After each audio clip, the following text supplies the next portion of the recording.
Mbale City. President is entering Mbale City.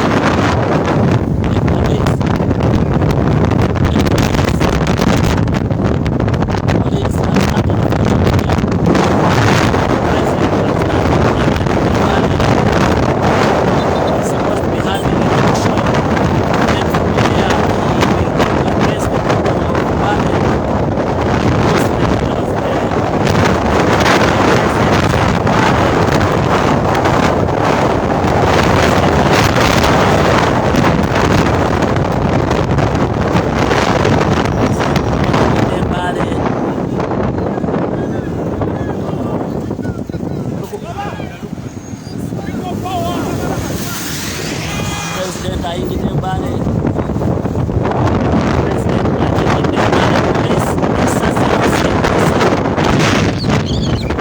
He's the real president. You can see they are smiling. They are very smiling. The president, the 10th president of the Republic of Uganda.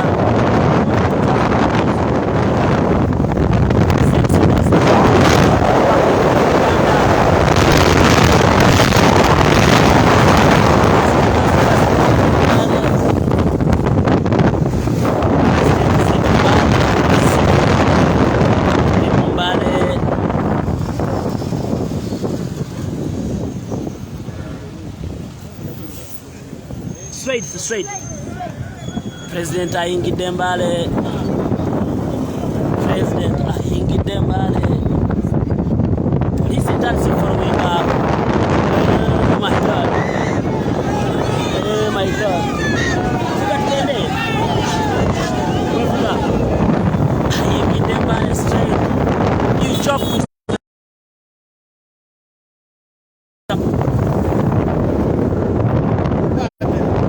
Focus straight. Tuli Mbale straight. President Owekumi, His Excellency Robert Kyagulanyi Ssentamu amaze kusalako ebitundu by'eno abaana b'ebikuusi mwe mulidde empanga.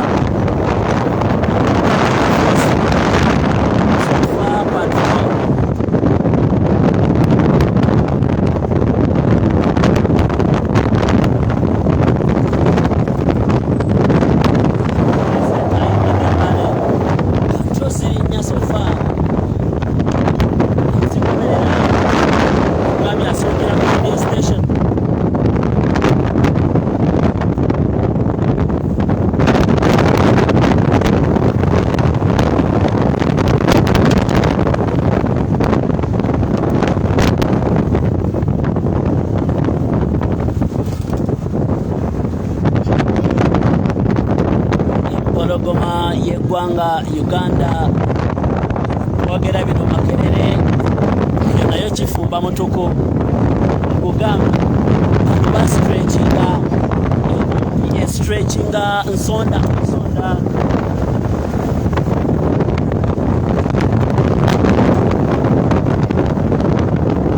NUP stretchinga bano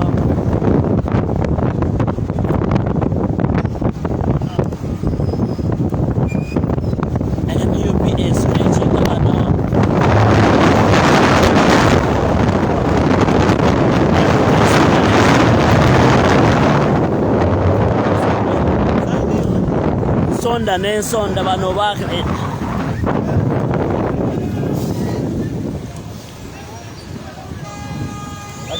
tugolole terera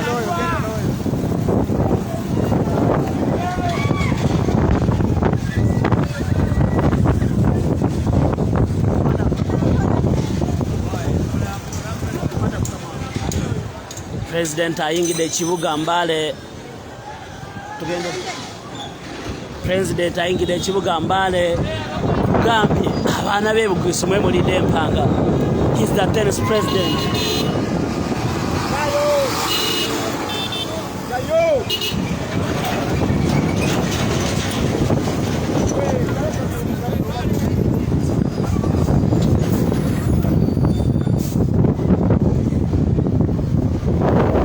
Ekibuga Mbale wakati wennyini poliisi egoberera mpola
Dawali.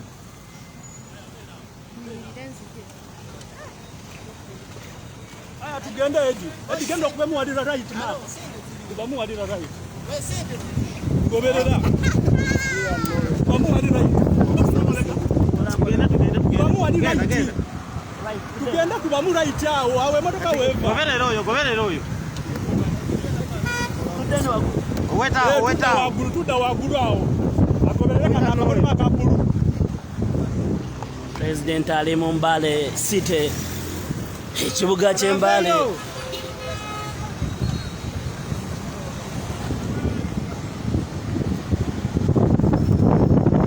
Empologoma eyingiddewo mu Mbale. Obumyu butandise kubuna ebifo.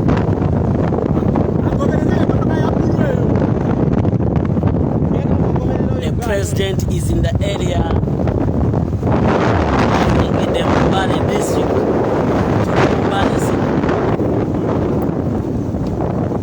Tuli mu Mbale district. Nga bwe nakugamba tebamaganya tanka ndowooza otandise ziraba.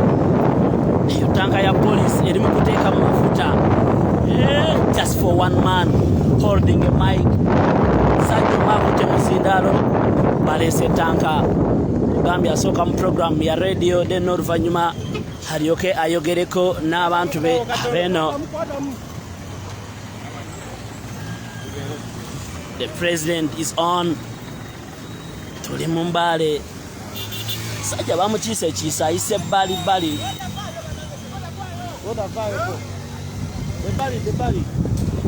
Bamukiise ekiise naye tapowa. Bino si bipya mu maaso ga Robert Kyagulanyi Ssentamu ne ttiimu ye.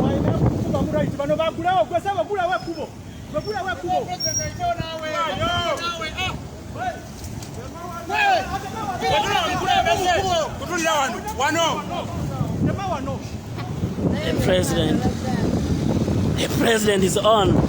Ekibuga bakigadde naye abawagizi be bamweyesa eno yonna.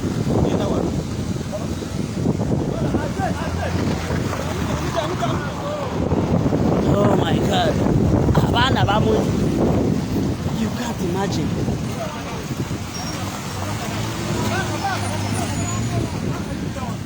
Anveyo. Bora usaidie.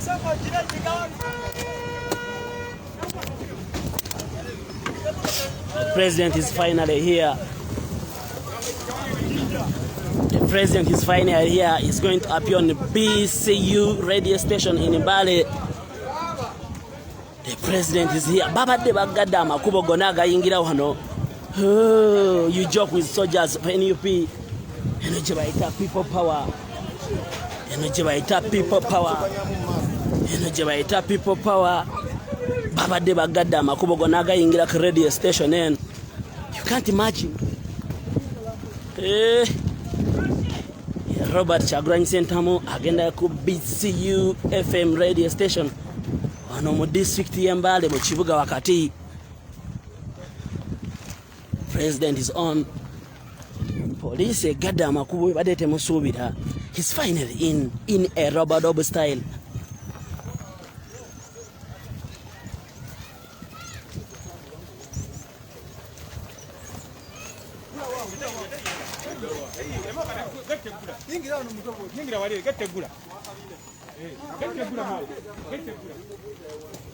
The president is here.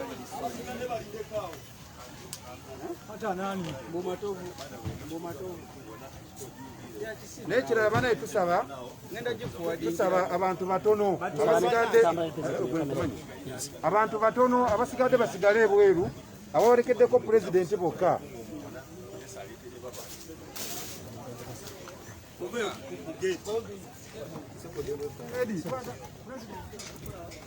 The president is inside.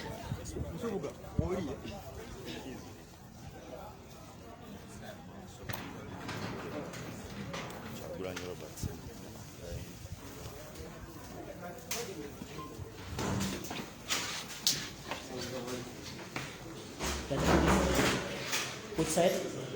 Which side? Manager. Nyabo. Which side?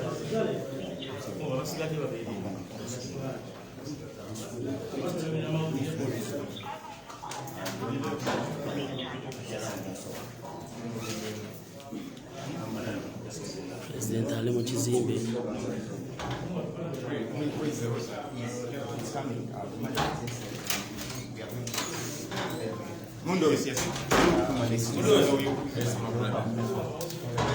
Yes, first of all, we are here, but I think the radio program has been cancelled by the RCC.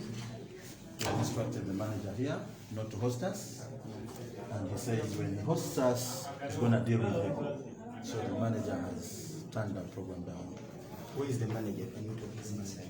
He's inside here. Let the manager come out and He's even locked up himself there. No, let him come and tell us officially so that we can see what we can do next. Manager.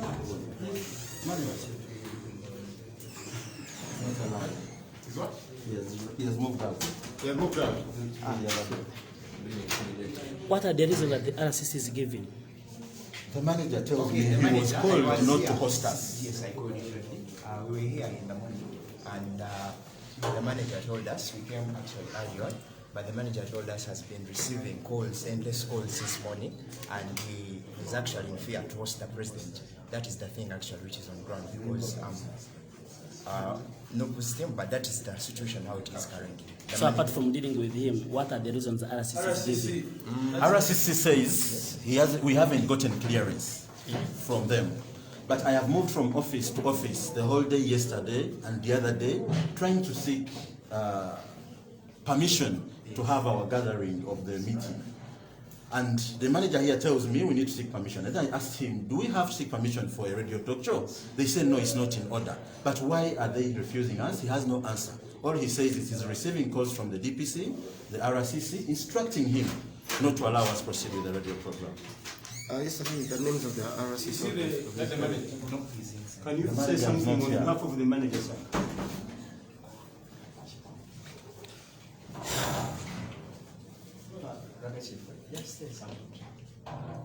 I am the programs manager, Richard. Mr. RDC, The talk show to go on. how are you, sir? My name is Joel Senyonyi. So, Mr. RDC, we are here at scheduled for a radio show with President Chagulanyi, and I am told you ordered the radio manager and the radio host not to host us. Is that so? I think you need to rephrase your question. Rephrase your question. Okay, help me to rephrase it, sir. Yes. How would you want me to ask the question? Because to say that I told them that they should not host you, can you clarify, substantiate that? So, RDC Washaki, that's the information I've gotten here, so I have called Because you. if you have got information on the road, nobody has come to my office, nobody has even informed me of your presence here, I'm just getting it from WhatsApp. Then you want me to respond to WhatsApp, really? So, RDC, are you saying I we... told you as a person of your caliber, as a member of parliament, isn't it? RDC. When you are coming, you let us know. So if you have not let us know, we know that you have booked a radio program. That means you have given money to people from Bali City. RDC. Again, say that I've told you that don't be there. Mr. RDC, yes. what law says that we are supposed to first inform you before we come for a radio program? Please, Senyonyi. I'm listening. I want you to quote for me the law. Carry on with your business. Yeah, and our business is for a radio show here. I've not seen you. I've not seen anybody here. Then you are presenting me as if you gave me. No, because I'm told you gave orders for the show to be cancelled. Are you a proprietor of any radio in town here? I am a leader. I've come with my leader and we paid for a show here. Why do you speak for them? Chief, we paid for a radio show here, and so for the RDC to say we are supposed to first come and get clearance from your office, which law? You quote for me the law. Please. You have come to the radio. Yes, we are here. You have reached the radio. And we are told you, the RDC, you've cancelled the program. You are then calling me on behalf of a radio. No. I'm calling you as the client.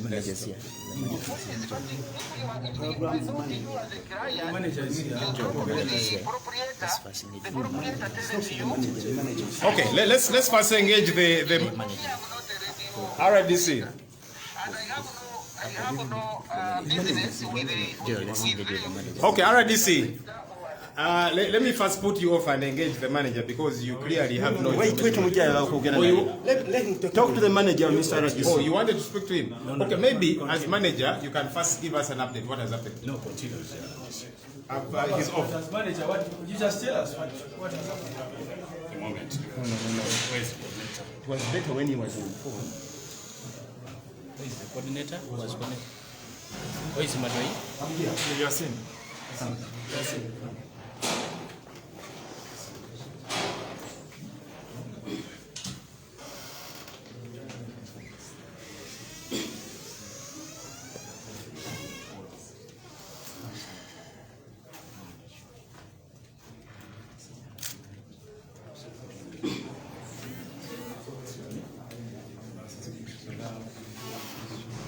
Honorable, manager Gamba, let me engage them and serve a principal to the pharmacy.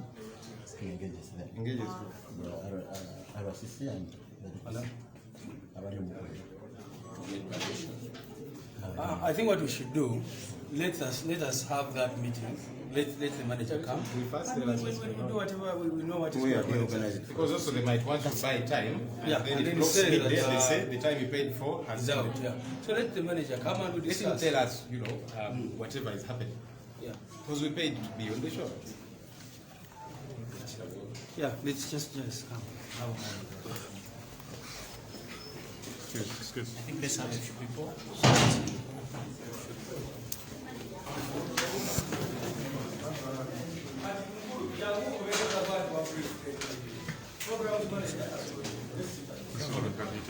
Is he coming with him? What you said?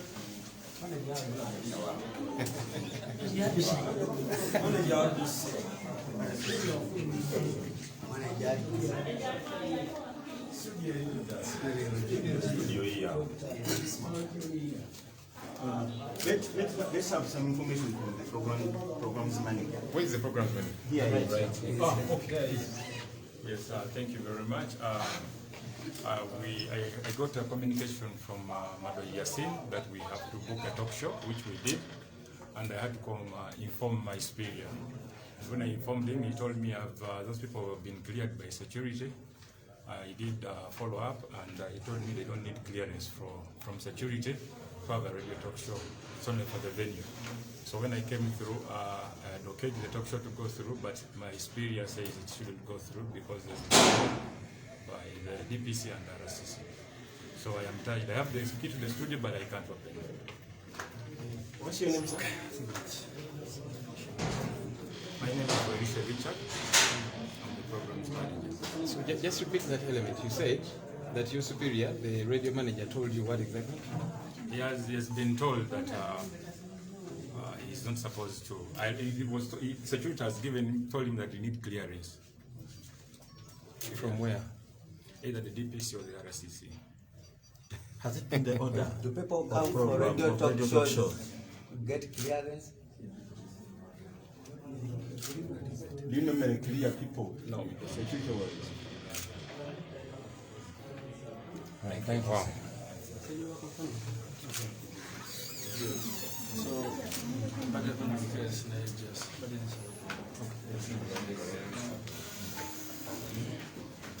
This coming.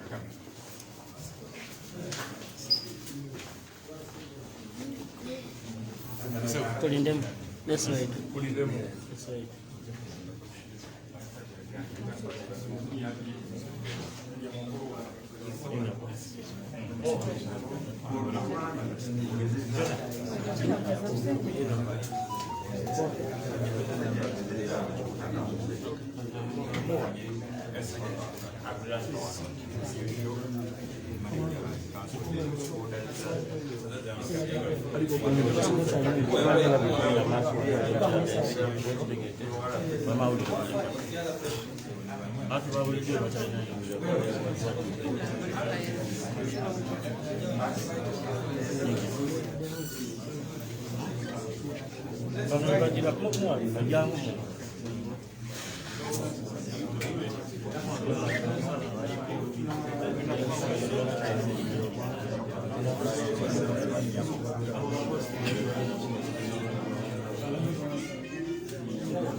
Soko jira dating. Ukikwata ule kifaananyi. Soko jeko deno dati.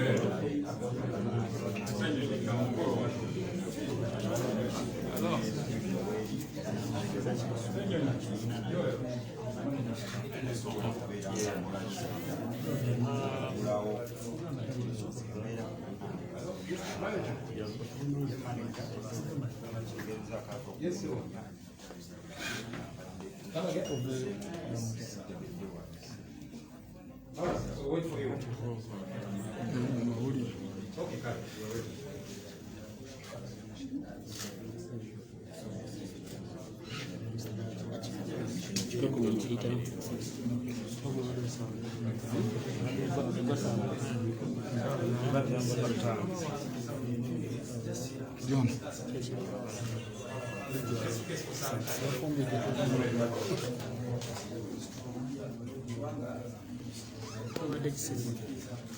Just give us some time, eh? Just give us 3 minutes.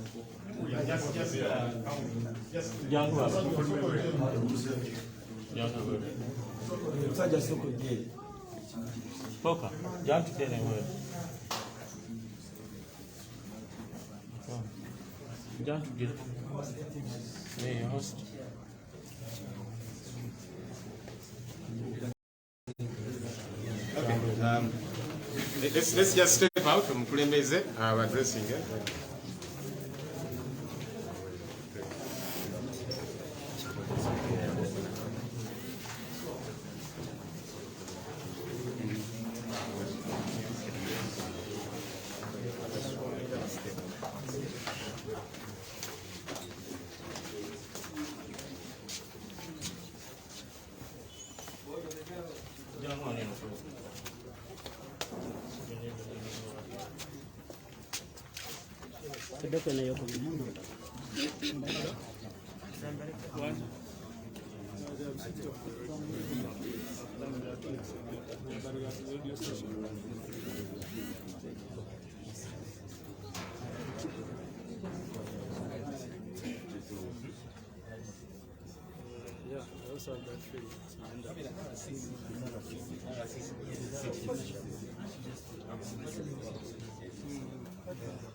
That's also another.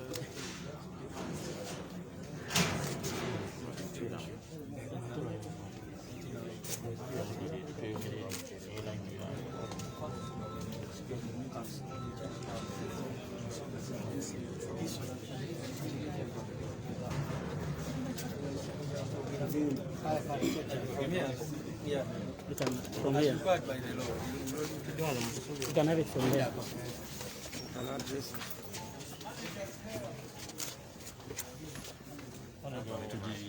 So, right now we are in Bali, and we booked and paid for this radio program we informed all necessary people that we had to inform, and we followed the law because we know that the law provides that we don't have to seek any permission to have a radio interview. Unfortunately, when we reached here, we were informed that the RDC and DPC ordered that we cannot be hosted. And therefore, they've blocked us. As the programs director has informed you, he has been blocked and he has the keys to the studio, but he cannot let us in. We cannot force our way in, but this goes further to expose how double-standarded these people are. While other leaders are having radio interviews uninterrupted, while they're having their activities uninterrupted, you see they've blocked us from a radio program that we paid for. So we'll be proceeding to meet our leaders from the Bugisu sub-region at our offices. Thank you. Yeah, tuli wano Mbale twabukinga radio program eno ne tugisasula era ne tuyita mateeka nga bwe kino okubeera. Naye lutuuse wano ne batutegeeza nti RDC ne DPC bataddewo ebiragiro nti siina kukkirizibwa kuyingira wano mu radio. Bwe tutuuse wano programs director n'atutegeeza nti ayina ebisumuluzo bya studio naye tasobola kugulawo kubanga basenior be babawadde ebiragiro nti tebalina tukyaza. Kyanaku nti abantu abalala abakulembeze abalala bonna bakkirizibwa okugenda ku radio ne bakola ne enkuŋŋaana zaabwe naye ffe tulemeseddwa wano. So katugenze kusinkana abakulembeze baffe ab'omu Bugisu sub-region. Mwebale nnyo mwebalire ddala. He is the Republic. He is the 10th President of the Republic of Uganda, the one and only Robert Kyagulanyi Ssentamu. He's the lion himself, the president. Kugamba, the junta and his agents, they are worried. The junta with his agents, they are worried. The junta with his agents are worried.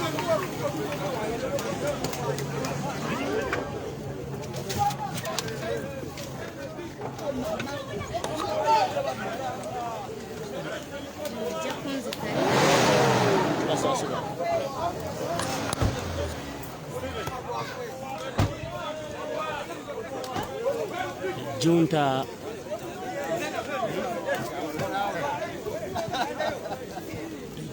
with his agents, they are so much worried.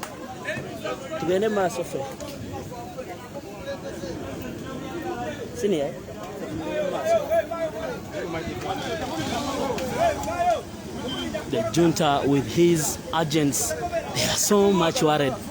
He's the only leader who is denied an access to such opportunities to address his people. Imagine just on a radio talk show.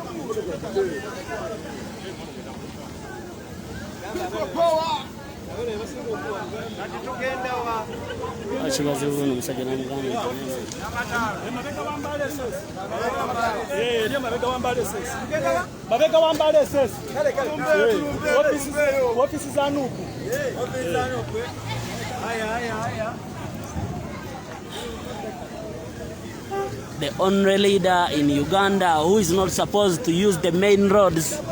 The only leader in Uganda who is not supposed to hold any meeting. The only leader in Uganda who is not supposed to have a radio talk show. The only leader who is not supposed to have the TV talk show, mostly outside Kampala. Eno pulani Mbale. Eno pulani bajibala baba. Abasajja. Police maso emaze kuzingako. Police maso emaze kuzingako. Katulabe police kyegamba. Katulabe police kyegamba maso. Police yekwesa ate.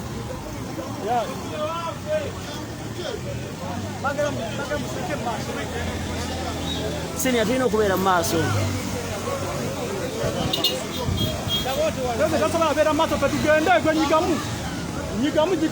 Police yekwese wano. Police yekwese wano. Police yekwese wano. They are blaming each other. I don't know what is happening here. The policemen are blaming each other. kubamao kuraita ajjukira ebyali Mbale omusajja gwe bayitanga Asimwe Abraham muzukulu tanka bagisimbye mu maaso tanka bagisimbye mu maaso nakugambye tulimuleka wamu andi kati president tulina mugulira kubo bali bagenda kuziba olaba kiri ekimotoka kigenda kuziba kiri it's okay tekituyamba for baleke bazibe mpola ewe eno ye CPS ya wano CPS Mbale abasajja bajjeyo emigemerera wala bayungudde abawanvu n'abampi. You can't imagine. Just fighting one man with a microphone. Balwanyisa musajja wa microphone. They are holding guns. Oh, save Uganda. Save Uganda, Lord. You can't stop an idea whose God has granted to go. President is here. Asitusaba awubireko. Awubidde ku bantu b'Embale. The president is here. Eno Mbale City. Abajjukira omusajja Abraham. Gambia abasajja batidde nnyo. President is here. Abasajja bataddeko tanka emabega ne kabangali. We love you so much. This is what we tell you every day. You can't imagine all forces of change. They ran away from the game.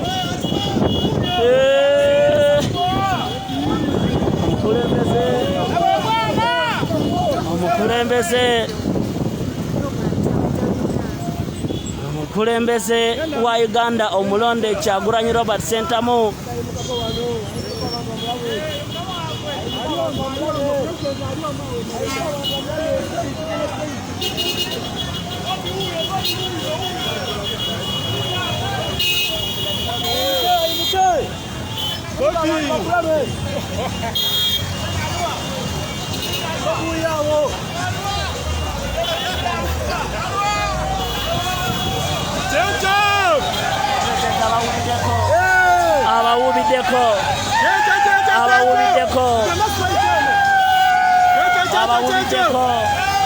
He's very strong.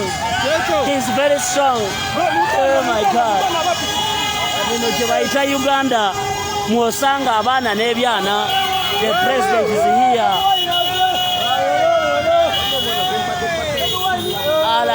RCC Kashaka. RDC Kashaka. Yekubye engalike ng'enseeraba. RDC Kashaka.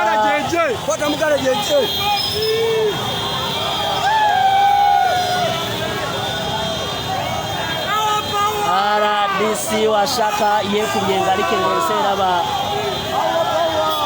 The president is here. Abawuliddeko abagambye bantu bange muwumule.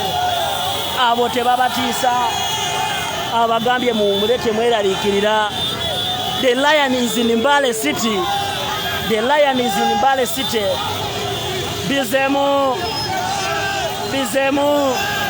Abasajja batugamba nti abantu bava nsonda na nsonda. The police, the military, the tankers, the patrols, they are following him.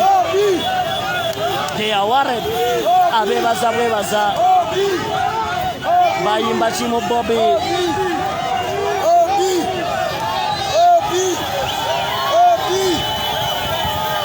The junta and the agents, they are worried. Omuyekera ne ba agents be batide. Omuyekera wamu nabo balya nabo, they are much worried. Bobi is the song. Bobi is the song. Bobi is the song. Bobi is the song.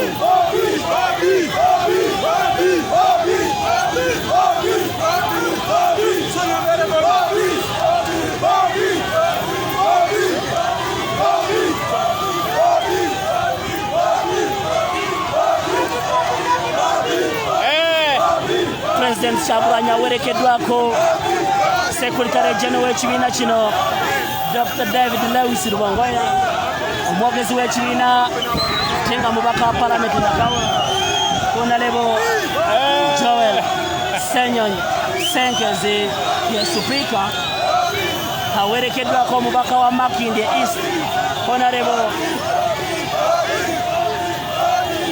Nyeko Derek n'abakulembeze abalala okuva mu bitundu bino. Oye Bobi Wine yono gwe nalaba mu magazini omusajja yaluyimba be bano bennyini abayogerwako mu bitabo. You will never find this love. Eno love twalina wogisanga okujjako mu NUP.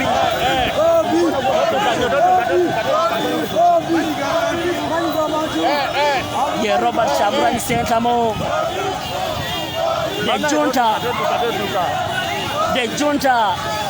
The junta with his agents, they are worried.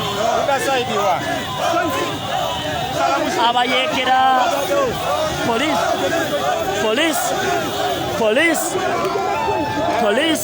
they are worried. They are just watching while laughing too. Uganda police. Omuyekera neba agent be batide. Omuyekera wede. They are worried.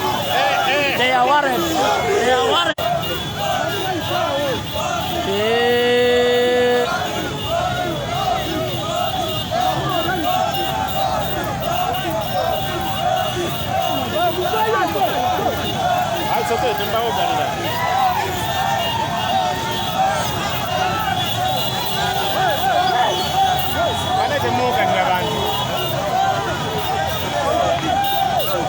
ayorekera ku kibiina kya National Platform wane Mbale RCC yekubye engalike. You can't imagine kati baagala n'ekiwandiiko kya poliisi ekikkiriza okukola program. Ebyo byonna bikola ku Robert Kyagulanyi Ssentamu. Ebyo byonna bikola ku Robert Kyagulanyi Ssentamu.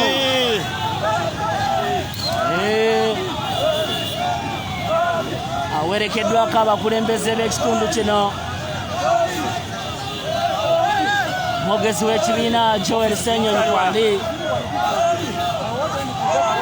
Sakone omuwandiisi w'ekibiina. Poliisi yatuuse dda wano wewasibira okubeera ofiisi za NUP. Poliisi weeri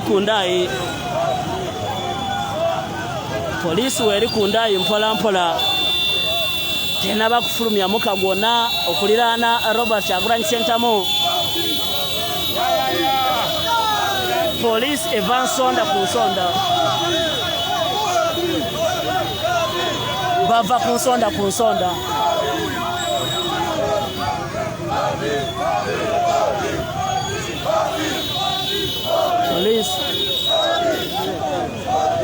Poliisi eva ku nsonda ku nsonda, bategedde buli wamu. You can't imagine bino bye byaliwo mu biseera by'akalulu, naye nga bakandidates abalala okuva ku dda oluvuganya gavumenti bo nga batambula.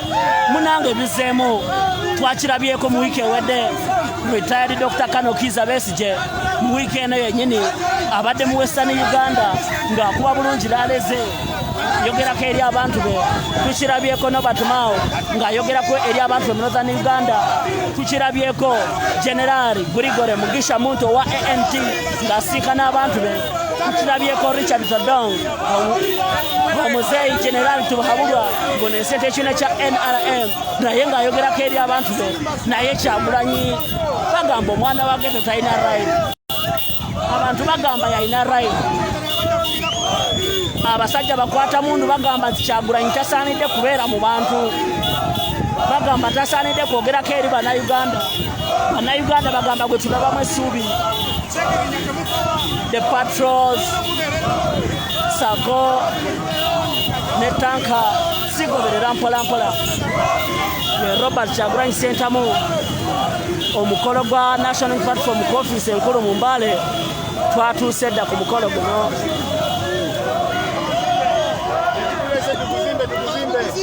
Gambo ya vejo wewe. Vayo. Vayo. Vayo. Tuingira wano.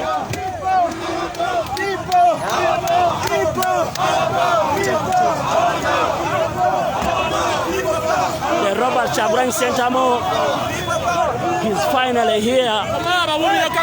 He's finally here. The president of National Unity Platform, who doubles as the president of the Republic of Uganda, and two separate NUP offices. Mbale is here. The president is here. Aze kugulawo office za National Unity Platform. Mbale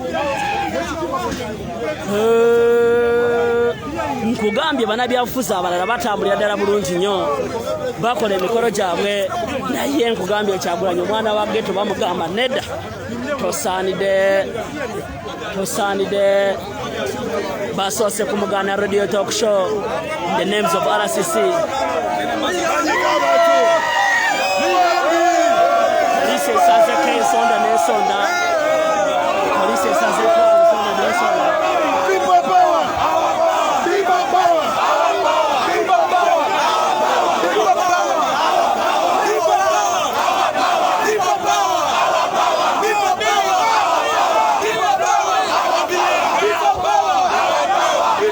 power! People power! People power! People power! People power! People power! People power! People power! People power.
The president is here. National Unity Platform. Secretary General, thank you very much for coming. Honorable Joel Sonyenyi, thank you very much for coming. And the principal, you're most welcome.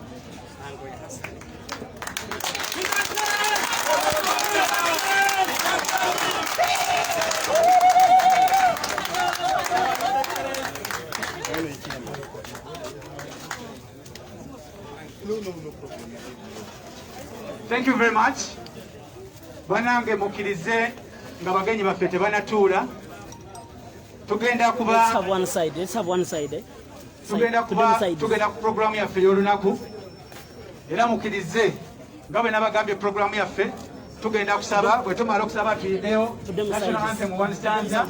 Tuyimbe lumasaba anthem. Tumala lumasaba anthem tujja kuyungayo NUP anthem yaffe.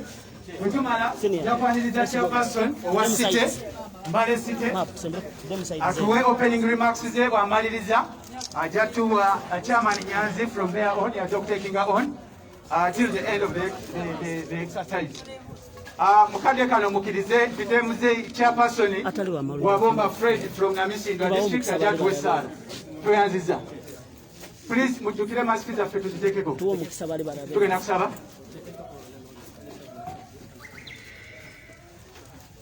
Let's have a side.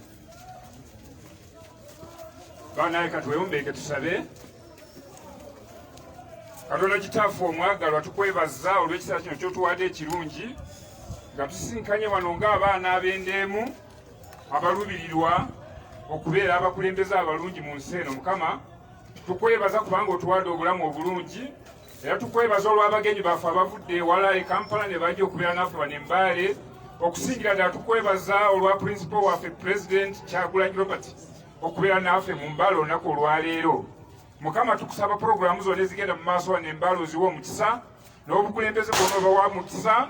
Mukama otukulembere mu byonna paka bwe tunaamaliriza kuyita mu linnya lya Yesu Kristo Mukama waffe. Amiina.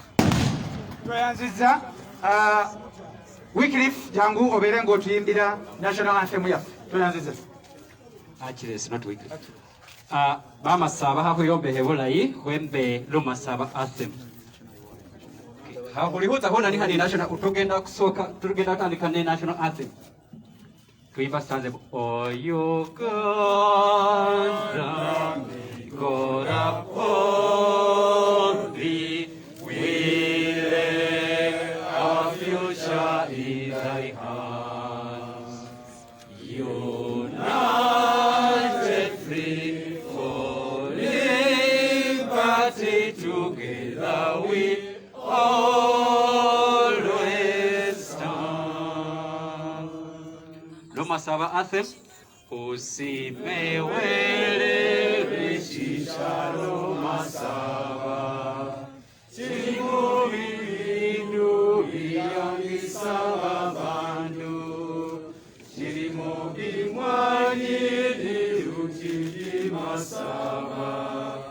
Chirimu bindu biyangisa babandu.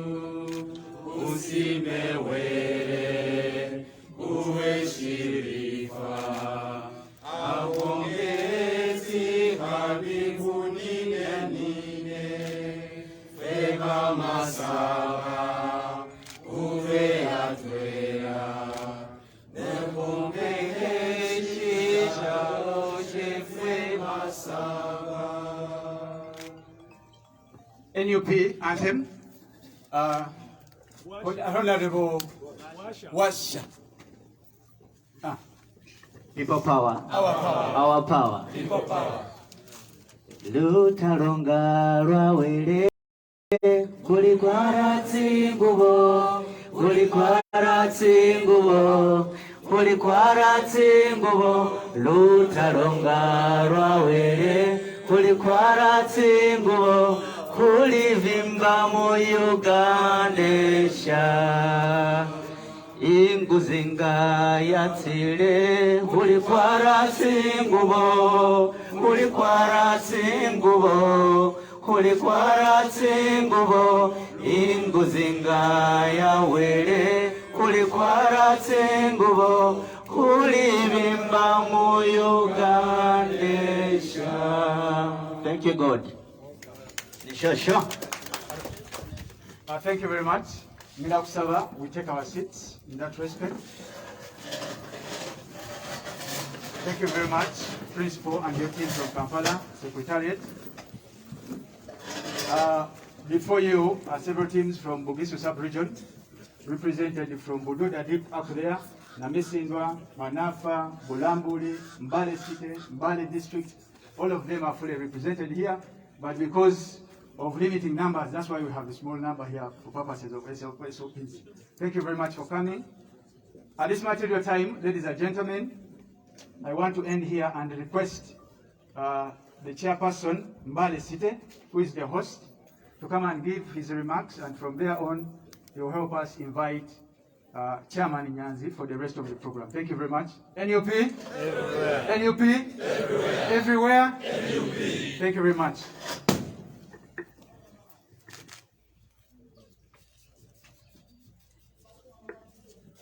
People power. Our power. Our power. People power. NUP. Everywhere. Everywhere. NUP. In Mbale. NUP. In Kampala. NUP. In Jinja. NUP. In Uganda. NUP. Ra. Ra. Dear Principal, our Secretary General,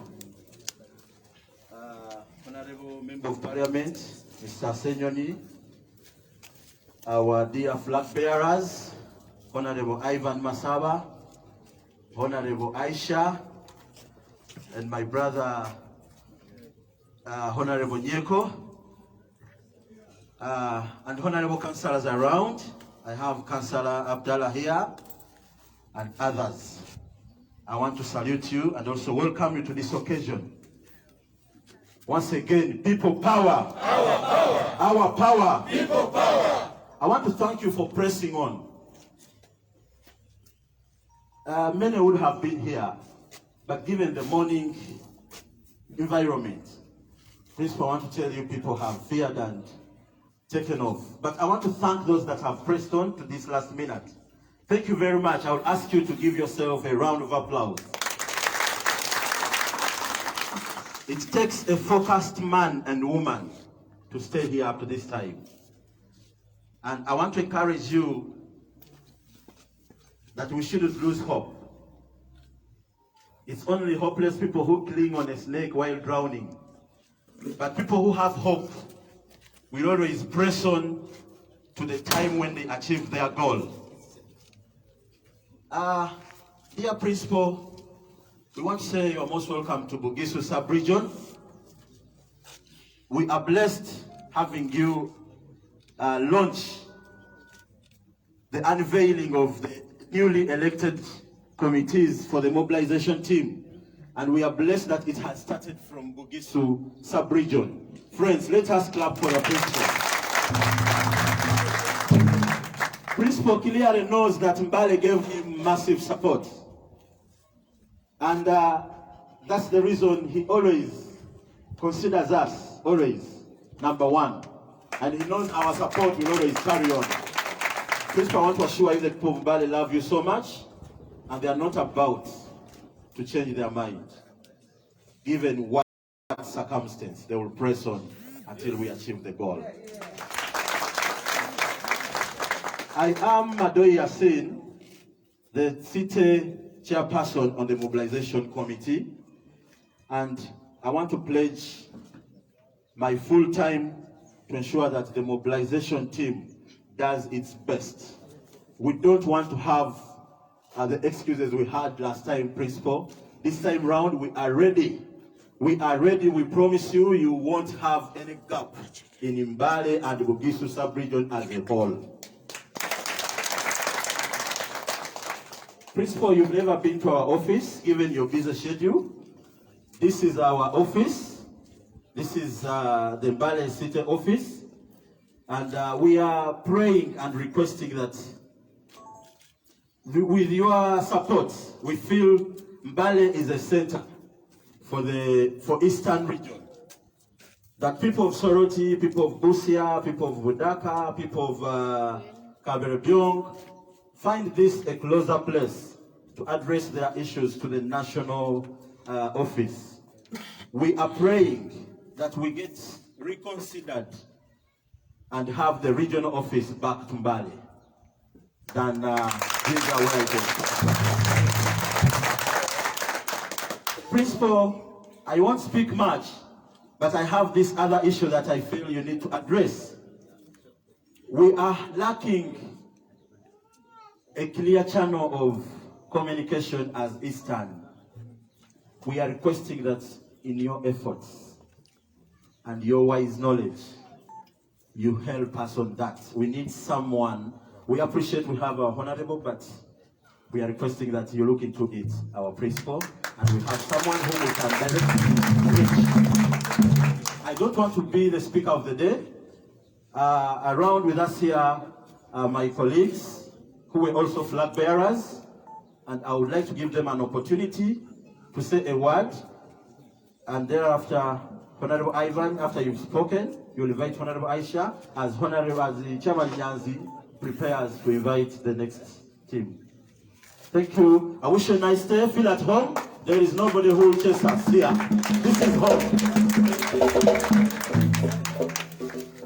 People power. Our power. People power. People power. Our power. People power. AC President, itimu yo Secretary General, Speaker, Spokesperson, Honorable Nyeko, Maisa Rabero Kweda Okukwano Jimmy itimu yembale headed by Honorable Yasin, Omizukuru Nabuka, Peter Boka, Abdallah Magambo, mweza na besi chulumeshoninga amasino kwa district, mwebale na abukwezano. Nimbikire kwido ilio lya industrial division awadde ndwa northern division awo nalibwo nasonyiwa kubanga ngezako okwogera olukisu ndowooza obiwulira balebe kiraku mu kisagiro kirakuuba nti nsiima buwagizi bwosi bwesimawa wa president wefe era ingolobe kwabereni naye mu flag bearers meeting aloma nti Imbale niyesa abantu basinga kubanga bakola batene bamugana mwamanyire sinja bukunya era ngali ano kina kumulanga mubuyi omwelena ibudude ngaji munjinji era basale kuyongere kunywera ekintu kyefe muntu akageza kuba udisada era nakindi mukama mani muti kwadamba chifoda kubanga gumusanga mubona bakola bintu bikalimo wano kina mukoti nenga kwaza mukoti ovapiri ukuza kusinga kumuna gumusanga era kisera kikali kyale munabudanga kubola kubimbira ano kusanya kutya Imbale kwafuna ekifo kya member of parliament era mukama mani kubanga the Secretary General, they pledged the full support at court of appeal. I'm Kimbirada, Southern Akuliadwari, Nabali, Mulevana Bata. Rambeba Gumu, whatever Nava got to the go, she took which the Nivali Belgian of Ruku to get a saving to Uganda, the Baku, he said. Near Romempo. Nasi Nabi, and Nangamai with Sirongo, Yeza Olumeko, Chikambo, and his own Quran. Thank you very much.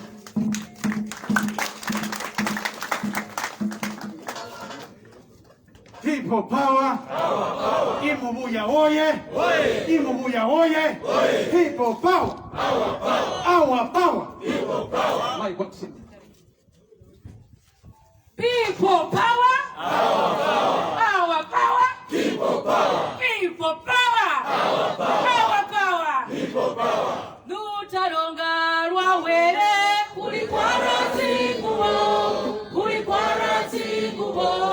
Kulikwara tingubo. Lutaronga lwawere kulikwara tingubo.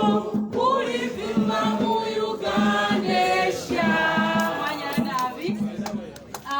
Isi Baba Principal wefe, President wefe, weli na boli yefe ya Uganda.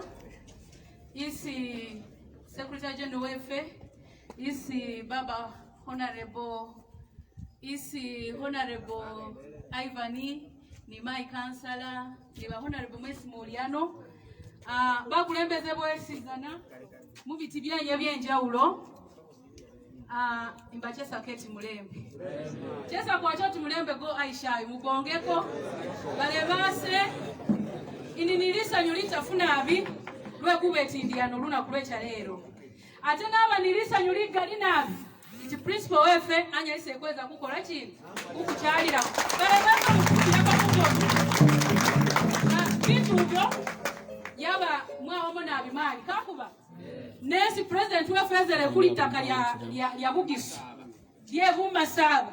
Baba kukwisa mani kuti. Ngane kubolele oba rugingi oba gumwika oba lirowo baba kulini nawe.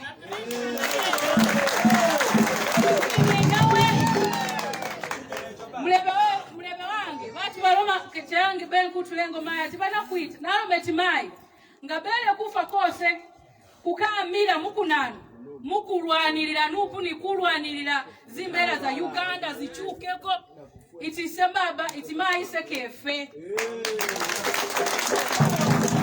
yawe lebange isima nabi zikomiti zose za naziliano za mobilization balebase mukawamo manida ate wenga wakufuna chief of mobilization team ngane kubole tukawamo manida kulini structures kulina buli ate mobilization team kuzazikola paka ku grassroots village soka wamo mananu mani dabula kuambire wongene kubonanga kuzimba chitu chikuluno kuzimbe munayu iwolo abajiranga batene ifensi kuzimbe fence yega mani nti next time nga karukefe kadabule kawo mutunyala ezafu ne fence yako bitakoda maulire bale bange eremba sima nabi mwanyala kweza isi mwamire yosizana bale base ingana mukawamo mani kunyo wakulolera kubitu byefuna da ifefe fesi za kwambira kwima ano luna kulecha lero kulikulwanira kuboneti Uganda yefe zimbera ze kulikubitamo kube muzimbera zinani zindai nolwecho bigali byesikunaza kunina zikungu kuika nenga kulini kuguma kubone nga mobilization chifo cheba kuwele buli muntu bone ngo tambani gamani kubona nga kunga batu befe beze kujese njiri efeje ize mumoni mwaulile kale ni awene okay niziro muzinga ize kuganika baba Yasini kusima chairperson wefe Mbale kusima na abiti mwanyala kwatambira wongene kusima Mbale mwanyala abikukwa chairperson umulai era kana mwabone komimo jali kukola era ikupirisa ni chairperson bandi besu kuyiginire kwaba wabuyinza kuza muzi district nanye mubenga Yasini Madoi mwaulile bale bange yaweneo mwanyala nabi mwanyala kweza mbaganisa deliberations zindai we abaye zikabe. People power, our power, people power. We are not going to waste a lot of time here. Like we have always told you that we have put our systems back in line. Okay? Yes.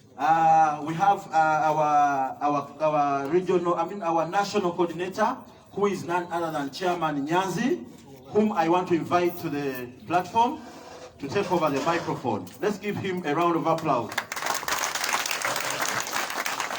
Mulembe, mulembe.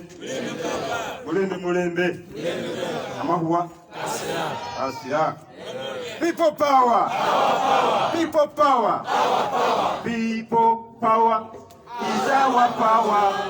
Our power is the real power. Power. People power is our power. Our power is the real power.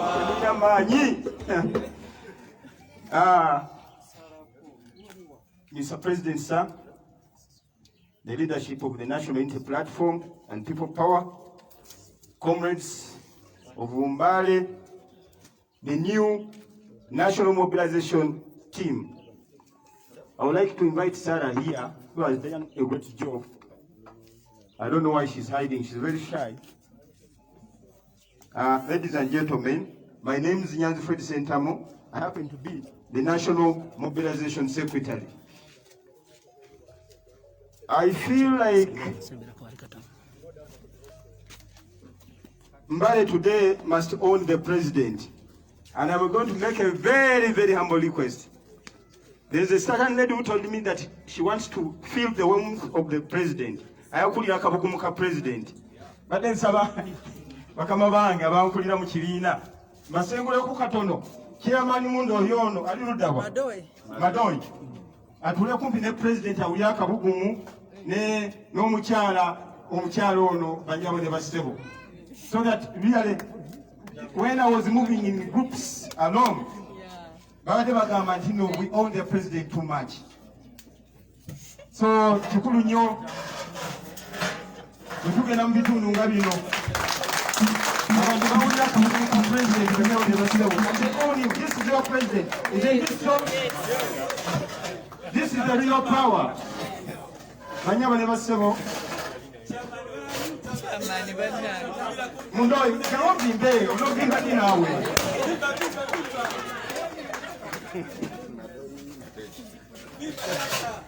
Agane cameraman ekitana mitira bikachitia. Mr. President, I wish to publicly inform you that you assigned us a job to go and identify people who can become mobilizers of the people of Uganda through the National Unity Platform under the People Power movement that has been a very strong party and a strong movement across the country. And I'm giving you good news today that within 2 months, this work is accomplished. We have mobilizers across the country. We have been doing this work covertly and it has been successful. Now these are the fruits. Fortunately enough, our enemy was not aware. And these committees have been able to be formed.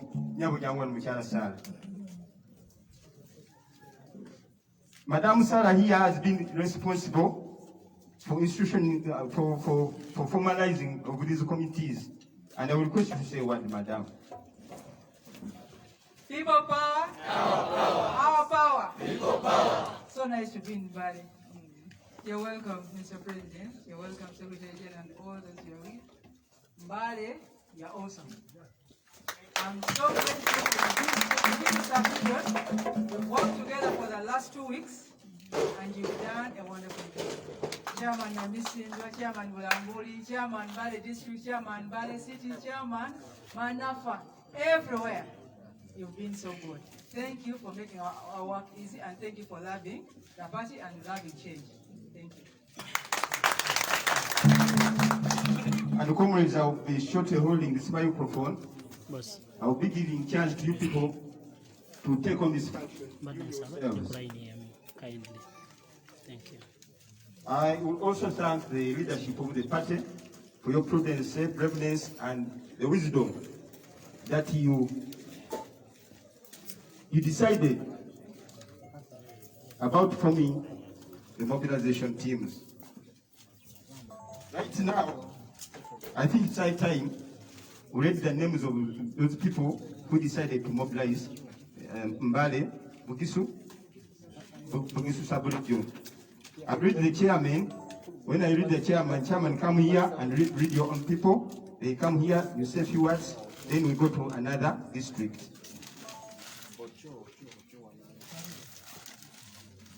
I will start with Mr. Wabukala Paul. Where is Mr. Wabukala?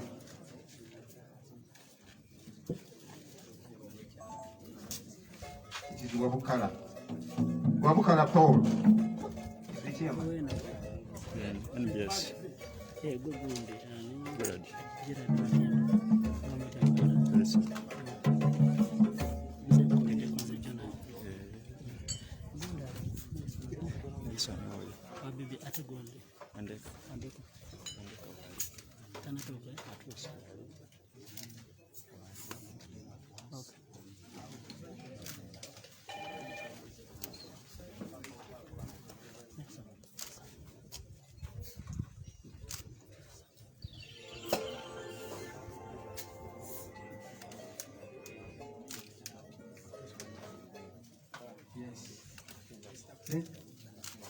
Mr. President, Secretary General, mwongezi waffe ow'ekibiina, MPs, councillors,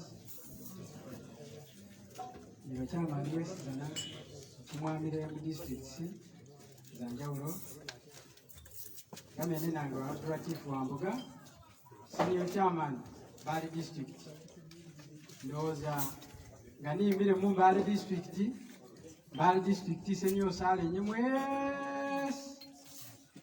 mwezi leo namakwawula Mbale City, nawula Manafa, nawula Namisinga, nawula Bududa, mwesizana mwama mu Mbale City. Lwe bubude ina bakyesako nti mwenaayo bamasaba, mwenaayo mwesizana, mwanyala kweza era mwanyala kweza, mwanyala kuleka ebyosizana mweza kumukolo gwe bamasaba kufanikana guti. Inaira kusima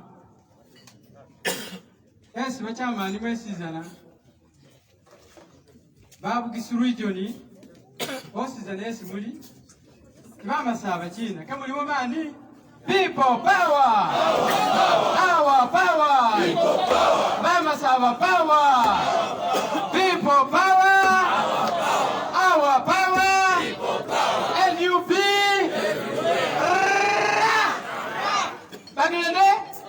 bagende, era tubatwala bagenda.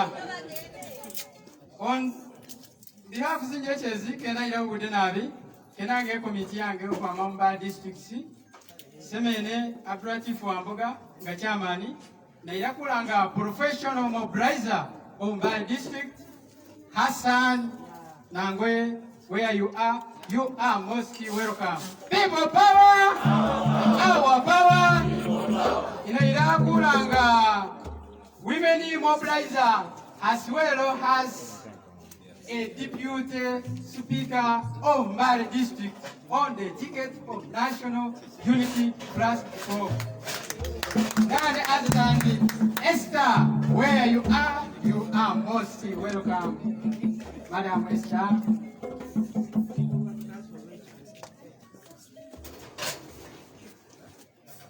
kifo ky'abavubuka inaira kulanga Julius, where you are.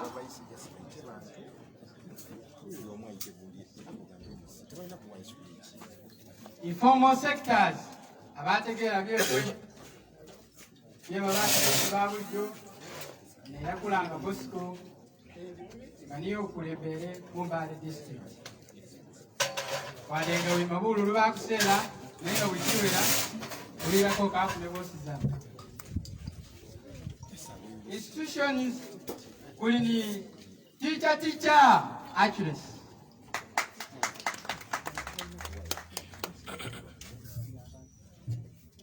Then PWs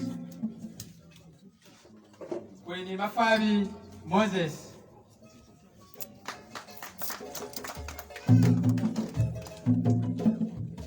Eldale Mzee Magombe. Mzee Magombe. Sorry for Mzee Magombe. Wetland Batovu Alex. Culture, art and entertainment. Umuntu yenyene oama kuyimba kumwenya mulu masaba ngera mu masaba omwene niyono ochusa kumwenya gwefe go freedom fighters mulu masaba is none other than Welishe Sam.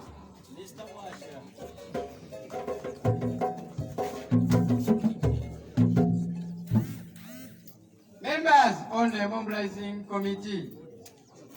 Nazema Umar.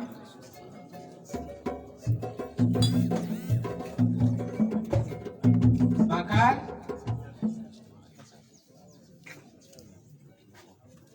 Charis.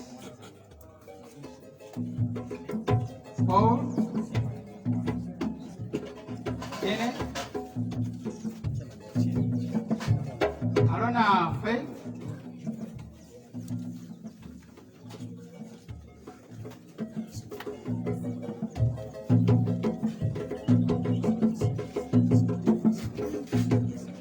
Mr. President, hii ni committee yes bano ndani nayo Mbale district kubanga mobilizing for national unity platform as well as people power. People power, our power, people power, NUP, everywhere, NUP. Baba ni ono balebe abimirire Mbale district nga bakulembera ninase chairman wawe wa Mbale district.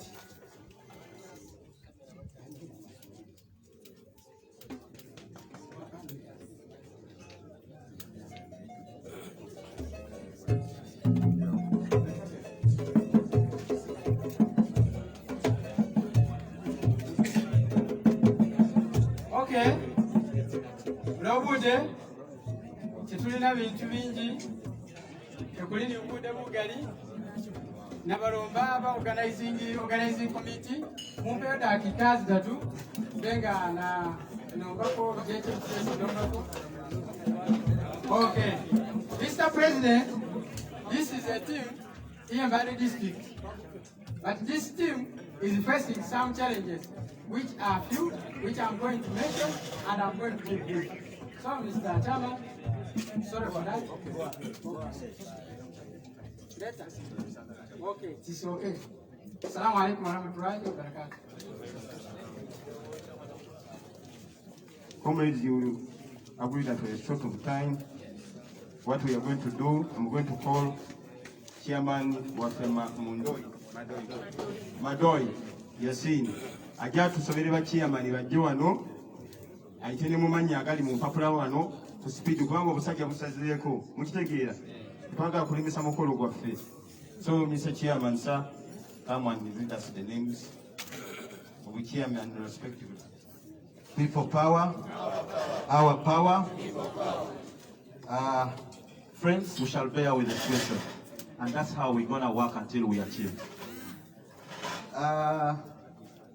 I myself, Madoi Yasin, the chairperson mobilization team, Mbale City. I'm already here. I will call the chairperson. Mbale district has finished. You will not come back. Chairperson Manafa, where are you? Chairperson Manafa, Honorable Mulyanyuma, Anton. Please, let's give him a clap as he comes. Chairperson Sirongo District, Mr. Webisa Jafari, where are you? You're welcome. Chairperson Bulambuli District, Mr. Wanyoro Dens, where are you? Chairperson Namisindwa, Mr. Wabomba Fred. And Chairperson Bududa, Mr. Makui Charles. People power. Our power. Our power. People power. Friends, those are the chairpersons of the 7 districts that make up Bugisu sub-region. I want to raise the other members of the committee. In the interest of time, we shall not call you here. But once I mention your district, you stand up and wave to the principal so that we save time. So I want to invite the members of the committee of Manafa district. Please, Manafa district, stand up. Our principal, sir, that is the team that we built up in Manafa district, and it is determined to work and achieve. I want to raise the team from Sirongo district. Wherever you are, please just stand up and wave to the principal. That is our team from Sirongo. Very focused men. Sirongo, oye! Sirongo, Jew! Where are you? I want to raise the team from Bulambuli. Our power! People power! Bulambuli Moto. Principal, that is the team from Bulambuli. I want to raise the team from Namisindwa. Our power! People power! Ajakuwa Mulungi. Those that haven't heard, our brother is saying, please, whenever you pray, don't forget our Honorable Wameli Anton. He's not well, we all know. Let me raise the team from Bududa district. Bududa. Our power. Bududa, thanks for coming. Principal, that's the team from Bududa. And all the team you see here is ready to work. They will work. I don't want to forget my team. Friends from Mbale, please stand up. Mbale City. That is the team that is ready to work hand in hand with me to see that the dictator is taken and he doesn't look behind. People power. Our power. Our power. People power. NUP. Everywhere. NUP. In Mbale. Please take your seats.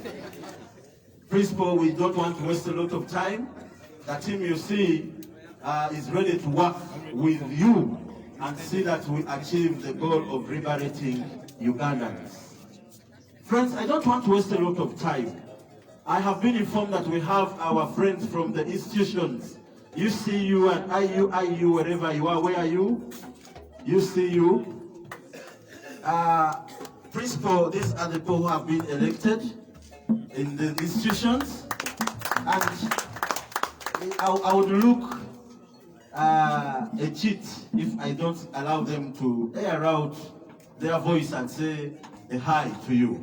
Please, just 5 seconds.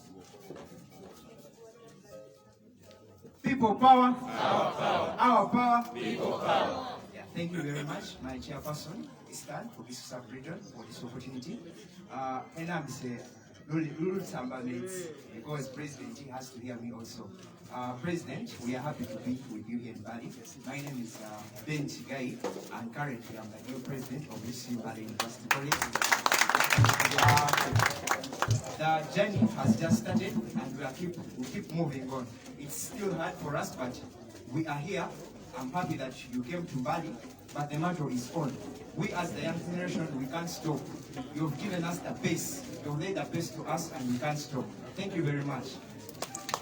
People power. Our power. Our power. People power. You can forgive a child who is scared of light. Use the mic. You can forgive a child who is scared of light and darkness, but you cannot forgive an adult who is scared of light. Principal, I want to assure you that you brought the light and you are not going to seize it.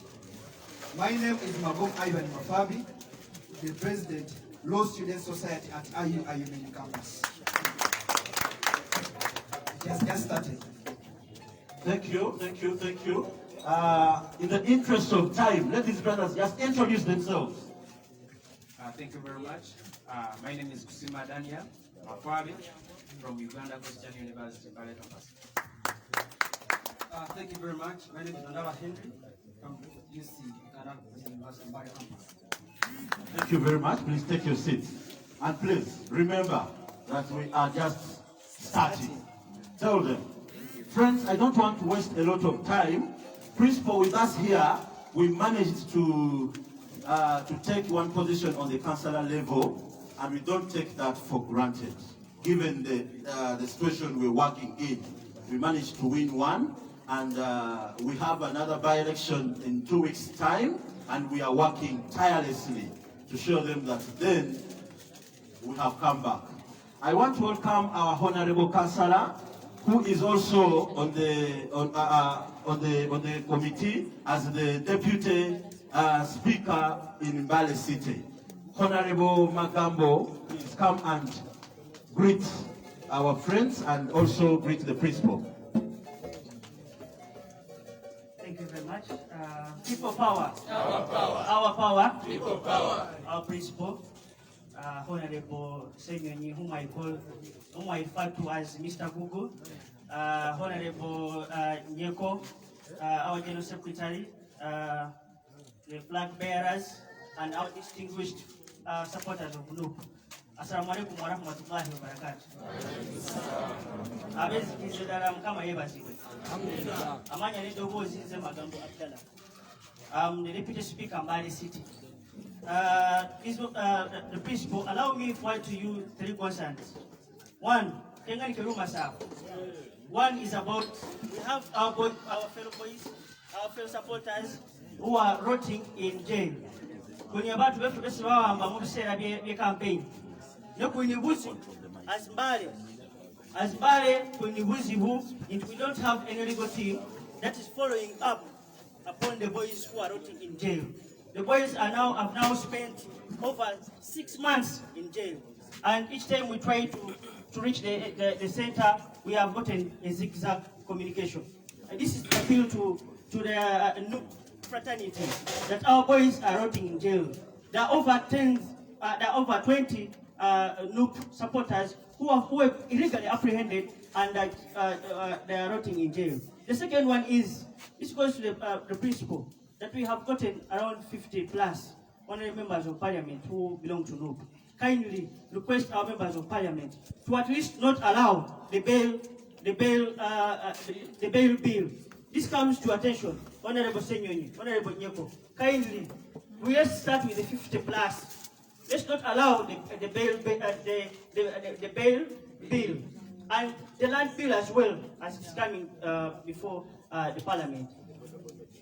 And the border bill, thank you very much, Chairman Nyanzi, and the border bill. As Mbale, we are really humbled having our principal here and the NUP fraternity, but we need to bridge the gap. There has been a lot of a gap. The gap has been too much. But just in kutegeza mama saba, kutegeza set abantu bana befes bamba bali na abasinga bamena kalo. Just chikirira baba wamba bali malungu. Chekabiri bayita liteka litegeza liti ngambere ngomuntu bamwambire ngambera koleji jimsango jiri capital offense ayito omuntu akola china kafugisa okukumiri dada ku police. Kajja kukula makuti bamemba zo parliament bali bakafugisa liteka ali kwa cheli bitada nile boda nikamateka gandi gali maso. That was basically my part of my highlights, but at least we had a lot. We still need such engagement with the NUP. Please, this is the appeal, please pull us closer. Because they said Kampala is only for Nupu. Even us, Mbale, Bugisu at large, we are also for Nupu. I personally, I'm the only councillor at the city among the 17 councillors. It is okay, it's the positive that we don't have, at least we have one. But we opted to have more. But thank you very much to all my supporters in Nupu, because I'm in the city called the Nupu. Thank you very much. Thank you very much, Mr. Magambo. Dear Principal, we are proud that we have someone there who is also representing us the other side. Friends, I don't want to waste a lot of time. Let me relieve my friends here to take their seats. We really would have loved to hear you talk, but in the interest of time, we shall have these times and talk well. Thank you very much. I don't want to waste a lot of time, but as I hand over my microphone to Chairman Nyanzi to invite the next speaker, please, don't run away from Mbale. Come again. This is home. Don't forget us. God bless you. Feel at home. And that's why we have started in Mbale. We respect you so much for the support you gave the national platform and our President, Robert Kyagulanyi. Thank you very much. The chairman, please, we are very sorry we couldn't give you time to talk, but we shall keep on interacting, and please, we shall even invite you to the secretariat so that we can sort out some of these issues, and as far as mobilization is concerned. Now, gentlemen, let me take this opportunity to invite the Secretary General, David Lawrence Lubongoya, who will later on call the President to address us. Thank you very much. Yes. People power, our power, people power. Thank you so much, comrades, for being here. This is not my day to speak, but to thank you, comrades, for being around. My name is David Lewis Rubonga. I'm the Secretary General of NUP. I want to thank all of you, but I want to also use this opportunity, especially for the benefit of the press, to talk about what is going on here. As you all know, many of our people have not been allowed to enter. You had them being chased by tear gas and all that. And this event was supposed to happen at 2 p.m. But as you know, when we came, the initial plan was to be on a radio station where we were informed that there were orders for us not to appear. And of course, we decided to use the Laba Bobi style to make sure that at least we do what? We come and speak to you. Otherwise, we know that the event was supposed to be 2 p.m. and many other people were still on their way. But this, especially for the benefit of the press, as Chairman Nyanzi mentioned, for a very long time, several months, we've been doing clandestine work silently, establishing our mobilization structures across the country. And these are just part of them. Even here in Bugisu, there are many more who should be here. Because the reason why we do these things silently is because we know if the regime gets to know, they will either stop or try to plant their own people in these structures. But we are grateful that you people, men and women of valor, have been selected for this role, which is a very, very important role moving forward. You will see other things that will keep coming up, but I don't want to dwell on that so much, but to thank you so much for coming. We'll have a few, my comrades, Honorable Senyo and Honorable Nyeko will say a word. Then we'll get here from the President, we'll have a group photo, and then we'll proceed to the next program. So may I invite Honorable Nyeko to say something, 2 minutes, and then Honorable Joel, and then finally the President.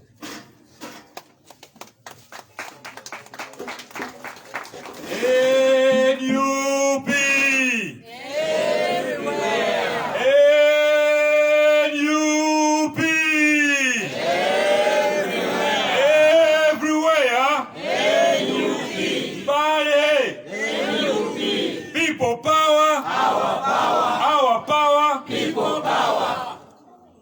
President omulonde ow'abantu, omukulembeze, abakulembeze ab'ekibiina, abakulembeze ab'ekitundu kino, abawagizi abo be bakubye emiggo n'abasigalidde ku gate. Kambabuuze mu nnamusa yaffe, people power, our power, people power. Eggwanga lyonna lyonna nga tuli mu kiseera eky'okwetegeka okulaba nti tumaliriza ekyo kye twatandika, okulaba nti abasajja abasalawo ne baguma ne bagamba ffe tugumire embalu, awo tulyoke tufuuka abaki mwe muli basajja. Kyova olaba mwalonda pulezidenti waffe ne mumuwa akalulu mu bungi. Weewaawo kubanga muli basajja tubayinamu essuubi lingi nnyo, kubanga eggwanga lyonna tuli mu kweteekateeka. Kati ekyo kikuwa omusaalaba gwe weetisse ekiseera kino. Mu kiseera kino kye tulimu mu disitulikiti gye bakuwadde okulaba nti omobilizinga nate ng'essaawa etuuse, kino nakyo tukigguse kubanga tugenda kiggusa. Nzize kubabbirako ng'owa Makindye East, naye ate nzize kubabbirako nga muganda wammwe ow'ettololo wano, nze nnyeko nsibuka wano ttololo mu East, nti ekiseera kino kye tulimu kya kumobilizinga buli omu, obutaggwamu maanyi akalulu ke mwakwata ne muwaayo ku lw'enkyukakyuka okulaba nti eggwanga eryammwe libeerako obulungi. So mbaleetedde okulamusa okuva abavubuka ab'omu Kampala, ab'omu East n'ebyo ebitundu byonna gye tukola ki, bonna bali naffe ku koze eno gye tuliko. People power, our power, people power, NUP, everywhere. N'olwo mukisa ogwo munzikirize nate mpite omwogezi w'ekibiina nate ssentebe w'akakiiko akakosase Honorable Joel Ssenyonyi.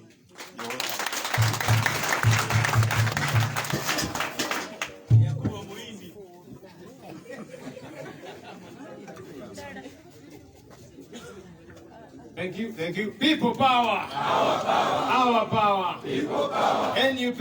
Everywhere. Everywhere. NUP. Mulembe, mulembe. Abagisu mulio. Abamasaba mulio. Mwanyala kweza. Mwabinyaire. Nzija mwendi mpolampola kwa president asingako naleja mukwata. I am very delighted to be here. I want to appreciate all our leaders in Mbale and in the East generally. Those here and those not here, thank you. Thank you for all the work that you're doing. Where there are no cameras, where the rest of us are not, quietly, you're connecting with the people, you're building the structures. That's very important. We want to appreciate you. I also want to appreciate Chairman Nyanzi and team, and see the Honorable Farida Nabatanzi. They're helping us to do mobilization structures in various parts of the country, Sarah and several others.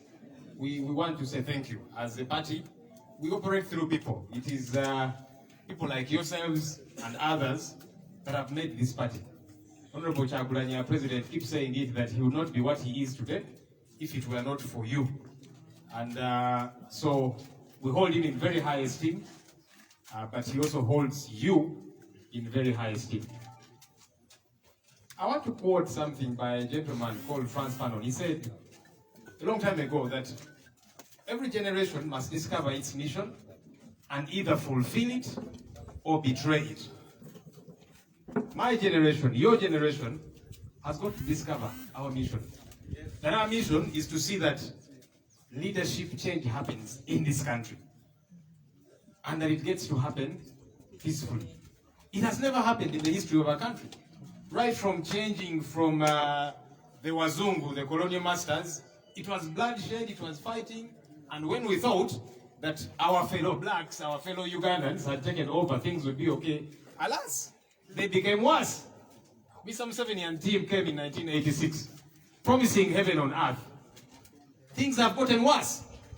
So your mission, my mission, is to see that leadership change happens in this country peacefully, and that change of leadership gets to benefit Ugandans.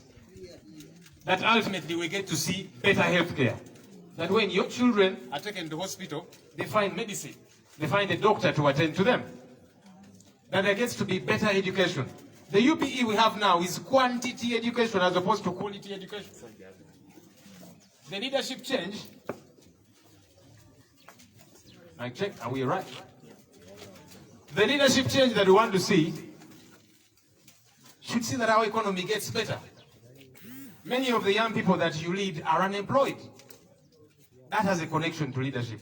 So let us strive to make sure there gets to be change. And for those of us who are occupying leadership positions currently, wherever you are, there's no position that is too small. If you're a councillor, you're very powerful. Even if you are not announced winner, but you are especially an NUP flag bearer, you're very powerful. And you are a leader. And it's important that you begin to believe in yourselves. So rally the people to work towards that change that we want to see.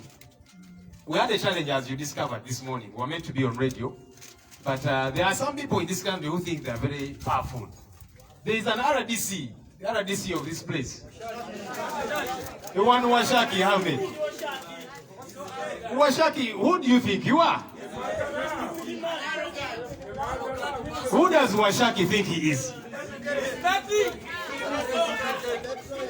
Washaki, kino kanchogere mu Uganda because Washaki muwulira nnyo nga yogera oluzungu talumanyi talutegeera. Eno message wange bwe nayogera oluzungu RDC wa wano Washaki tajja dutegeera. Kabibiro kambyogere mu Uganda Washaki abiwulire. RDC Washaki olina okumanyawo okoma ssebo. Neba RDC bonna bali bitundu by'eggwanga ebyenjawulo. Wakati RDC agamba atya tulina kusooka kumwebuuzaako okugenda okwogera ku radio wabijjawo ebyo Washaki. Agamateeka agaso Washaki yasoma ki wakati nze ne munnamateeka simanyi tteeka nalimu. Simanyiyo tteeka nalimu erigamba nti okugenda ku radio nti pulezidenti waffe Kyagulanyi Ssentamu okugenda ku radio alina kusooka kugenda kwebuuza ku RDC Washaki. Bivaawo ebyo Washaki obijjawa? Washaki eno gitwale nga warning. Ne ba RDC banno abalowooza nti muli bakitalo nnyo. Omanyi tulina ba RDC mu ggwanga lino bagenda ne bamuwa obwa RDC n'awulira nti wakabi ne bamuwa ekimotoka bino ebimotoka ebikadde BDMC ne bamuwa n'owa LDU okumukuuma n'awulira nti wakabi nnyo. Twalabalaba dda ababasinga nako bamala ne bayiika. So RDC Washaki olina okumanyawo okoma. Twatwalaba abanene bakayihura yaddawo bannange. Amama Mbabazi gwe bayitanga super minister yaddawa. N'abalala bayitirivu omwanya omusajja gwe bayitanga Gilbert Bukenya professor yali vice president. Ow'ekitalo ennyo yaddawa. Twali tulina vice president nga eno mu Eastern Uganda Busoga. Space yoza wandira Kazibwe yaddawa. So abasinkana RDC w'ekitundu kino mumulabule nti yeebereremu. Wakati olaba oli RDC akafu munnange akatono kuba wa RDC kafu katono naye kati n'alowooza nti ye wakabi nnyo nti ayagala alage mwami Museveni nti olaba nze nkuzooganyiriza Bobi Wine. Sebo RDC tulabye abalinga gwe kakati tebakyalinawo. Eno warning soka mumujibira RDC Eric Sakwa mwamulire byamubaako naye yali awulira nti wakitalo nnyo ng'alowooza Museveni kamala byonna naye eventually ne mwami Museveni yali taliiwo okumutaasa. N'olwekyo Washaki wegendereze.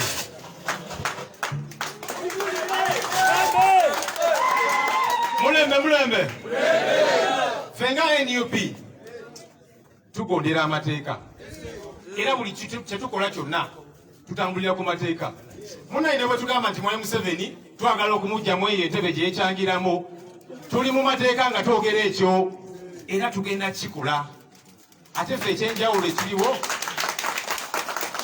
nti Museveni entebe gye yekyangiramu tugenda gimugyamu nga tutambulira ku mateeka. Kituliko tetugenda kubeera nga ye. Mujjukira ye bwe yakola yakwata emmundu n'agenda mu nsiko n'atta abantu bw'ati bwe yatwala obuyinza. Ffe tuli banjawulo, tuli bayigirize, tuli babuufu, tuli balongooseemu, tuli basengejjemu. Era eyo entebe tugenda gimugyamu mu mirembe nga tuyita mu mateeka. Kigenda kubeerawo eggwanga lyaffe litambule nga ligenda mu maaso. Mwebale nnyo, mwebalire ddala. kantwale akakisa kano nga mpita President gwe mwalonda gwe mwaliira obululu eno mu isi yayola swi. Of course mwana Museveni olw'obutiitiizi bwe n'agezaako bikwatakwatamu naye tebinnaggwa. Tukomyewo mu East tukakase abantu ba mu East ab'Embale abawa yonna ababugisu kye bagamba wali kulonda. Sebo ow'ekitiibwa ennyo President kusaba oyogere eri abantu bo.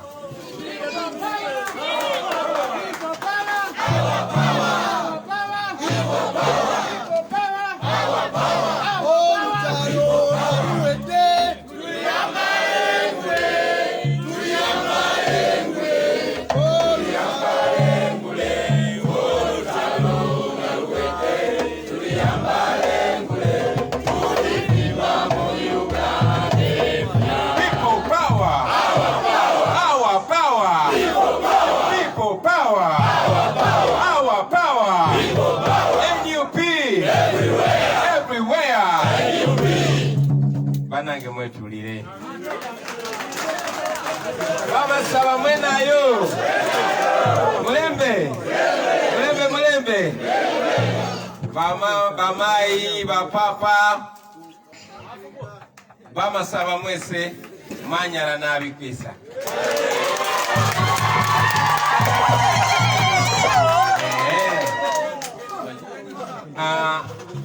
banange nsanyuse nnyo okubeera wano oba njogere Luzungu oba Luganda mimixinge yakumimixinga nsanyuse nnyo okuba nti nsobodde okutuuka wano okubalaba bannange. It has been very, very hard to reach you and we thank God that we are here. Ekkubo lyonna abandi bataddemu emisanvu poliisi ejjudde buli wamu si kutuwa security ne kukyankalanya naye nsanyuse titutuuse wano mukulikeeyo nnyo mu kulonda kuno tekwali kulonda lwali lutalo banaffe bangi babatta banaffe bangi babasiba naye twebaza Katonda tituli wano ate tetunaba kupowa.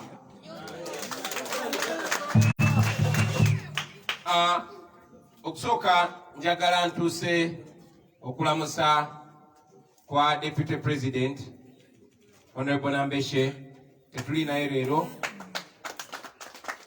naye abatumidde muzeeyi we mulwadde so yatusabye tumukiikirire kubanga ali mu kulabirira muzeeyi agambye abaagala nnyo era nantuma mbalamuseeko banange mwebale kutwagala mwebale kutuwelkaminga wadde ba introduceze nga Kyagulanyi Sentamu ne bwe mbeera eno Masabalandi yenze mu buuya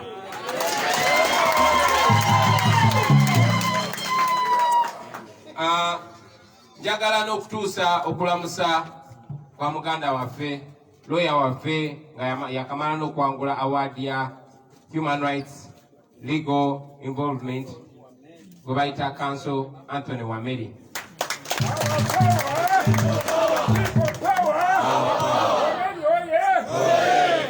Council Wameri mulwadde naye ali mu Amerika bagezako mujjanjaba timu yaffe ya Amerika eri naye nayogedde naye yesterday nga mpa amaanyi era ngakkiriza nti Katonda agenda kumuyamba awone akomewo ate tulwanyise dictator paka tumujjako.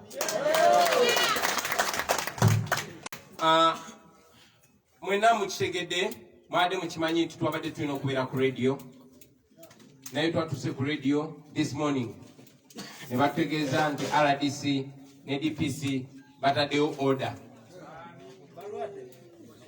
nti Kyagulanyi ne banne aba NUP aba People Power tebalina kujja ku radio wano kwogera.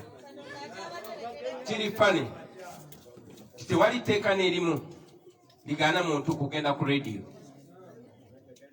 nate okusingira ddala tewali tteeka ligaana president kugenda kwogera n'abantu.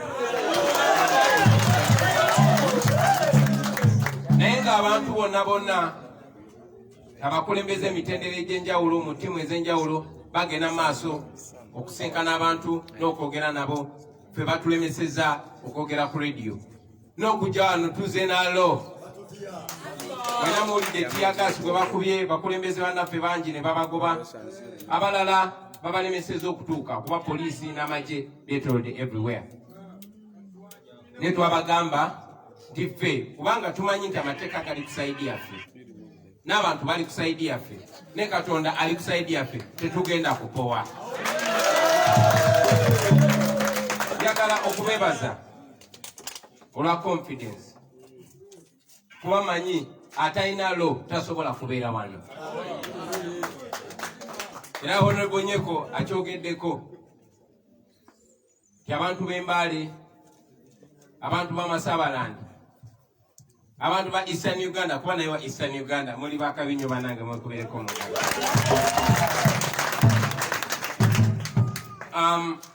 manyi nti okufaananako nga mu bitundu by'eggwanga ebirala banaffe bangi bakwatibwa wano, bangi bali mu makomera nga tebalina musango wano Embale okufaananako n'ebitundu ebirala.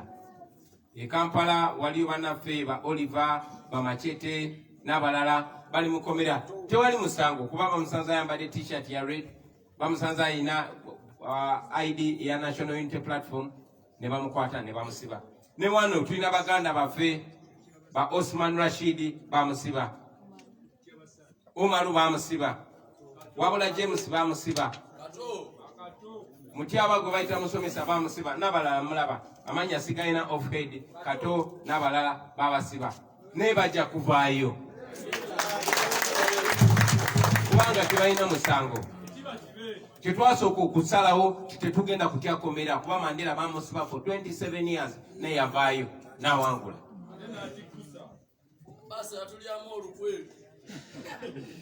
So bannange njagala obazaamu amaanyi nti bino byonna byonna bye bakola zino signs nti Bosco ne banne bagenda.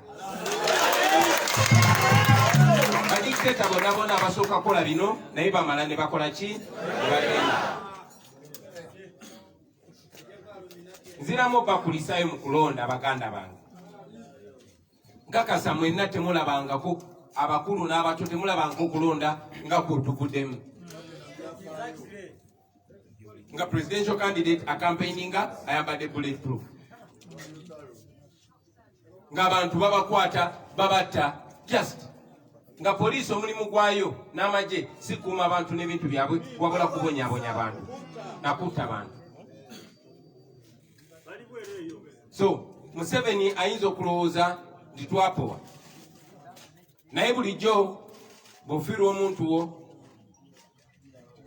ogenda n'okungubaga oba n'omwoninga n'omala n'okumawo ate ng'onyize nnyo. Twava mu kulonda ebiseera ebisinga tubadde tujjanjaba bannaffe bangi babatemako amagulu bangi babatta naye abalala bali mu malwaliro paka kati. So tubadde tujjanjaba bannaffe nga tumwoninga ne bannaffe bebatta naye nga bwe twabasuubiza nti tujja kukomawo era tukomyewo. Kati bwe tutwale nti eno paati 2 emyaka gyaffe gitulaga nti emibiri gyaffe kyali strong. Bosco tasobola kudduka naffe emisindi n'amala. So mwenna abakulembeze bannange njagala obataskinga. 1 njagala mmanye nti ffe twawangula. Era nze siri wano nga president wa NUP naye ndi wano nga president wa Uganda. Museveni yakozesa amagye namundu okwesiba ku bantu naye ngera tugenda kusala amagezi gonna tulabe nga tumujjako. Ekyo nkibasuubiza mugenda kukirabako in your lifetime kubanga Uganda gye tulimu ne b'otule waka era bakulumba ne bakutirayo ate n'abo bennyini abamuyamba okubonyaabonya abantu nena baba mala n'abatta. Mu Uganda tewali ali safe. Tewali ali safe. Muze mbalaba n'abalowooza nti bakumibwa mundu. Mundu zennyini ze zikoze ki? So, nga bwe mbagambye tewali maanyi gasinga ga Katonda. Ate byawandiikibwa bigamba eddoboozi ly'abantu ly'eddoboozi lya Katonda. Eddoboozi lyammwe eryayogera era ekyo Katonda agenda tuyamba atukulembere paka we tukituusa insha Allah. Njagala bannange okubajjukiza kati tulina just the leaders. Njagala obajjukiza muli bakulembeze zize nkibagamba nti every one of you has the capacity to be like Kyagulanyi or even more. That is my duty. To bring out the best in you because you have it in you. Temwetirira. Wabomba. Temwetirira. People power. Our power. Our power. People power. Nakusigwa juu. Juu. Temutya. Tulina omulimu njagala okubatasikinga mugende mu connecting ne bannaffe nga mubabuulira mazima gokka. Because the truth is the truth. Mu connecting n'abantu baffe abantu ba bulijjo. Because the common people are the ones that are going to remove the dictator. Do not be the usual politicians. Reflect the voices of the people. Abantu kyeboogera kyekyo ekituufu. Manyi nti Museveni akozesa ebintu bibiri. Akozesa emmundu n'akozesa n'engusi. Era nga bwe muze mulaba bannaffe bangi abamu babatiisatiisa ne baga kati nze bivuddemu ntidde. Ate abalala ne babawa ssente ne batunda emyoyo gyabwe. Naye tewali muwendo gwa ssente gwe bagenda kuwa mu ddwaliro wabeere eddagala. Tewali muwendo gwa ssente gwe bagenda kuwa enguudo zitereere. Tewali muwendo gwa ssente gwe bagenda kuwa ebbeeyi y'ebirime erinye. Tubonyebonye for 35 years and counting. Njagala mumanye titusobola okubikyusa ebyo in our lifetime. Tewaliyo bantu balala betulinda yeffe kennyini yemmwe kennyini basebo ne banyabo. So let's do what we must do and let us do it now. Njagala basindika mu bitundu byammwe mugende mu connecting n'abantu ammwe abasobodde okutuuka wano n'abo abatulaba ku social media n'ebitundu ebyenjawulo. This is what we must do. We must free ourselves by any means necessary. Fe tetulinga Museveni, tetuli violent, tetuli batemu. Museveni yajjanga terrorist. Paka kati akyalina ku answering emisango gy'abantu be batta eruwero ne walala. We don't believe in killing. Katuli mu November, ne mujukira November 18 ne 19 batemula bana Uganda omuli abakyala n'abaana bato more than 150. Wade yagamba nti batako 54. Abantu abo tugenda maaso n'okubajjukira. Ne okubajjukira obujjukizi tekimala. Those people died fighting for freedom. The only way we can pay them is to make sure that what they died for is accomplished.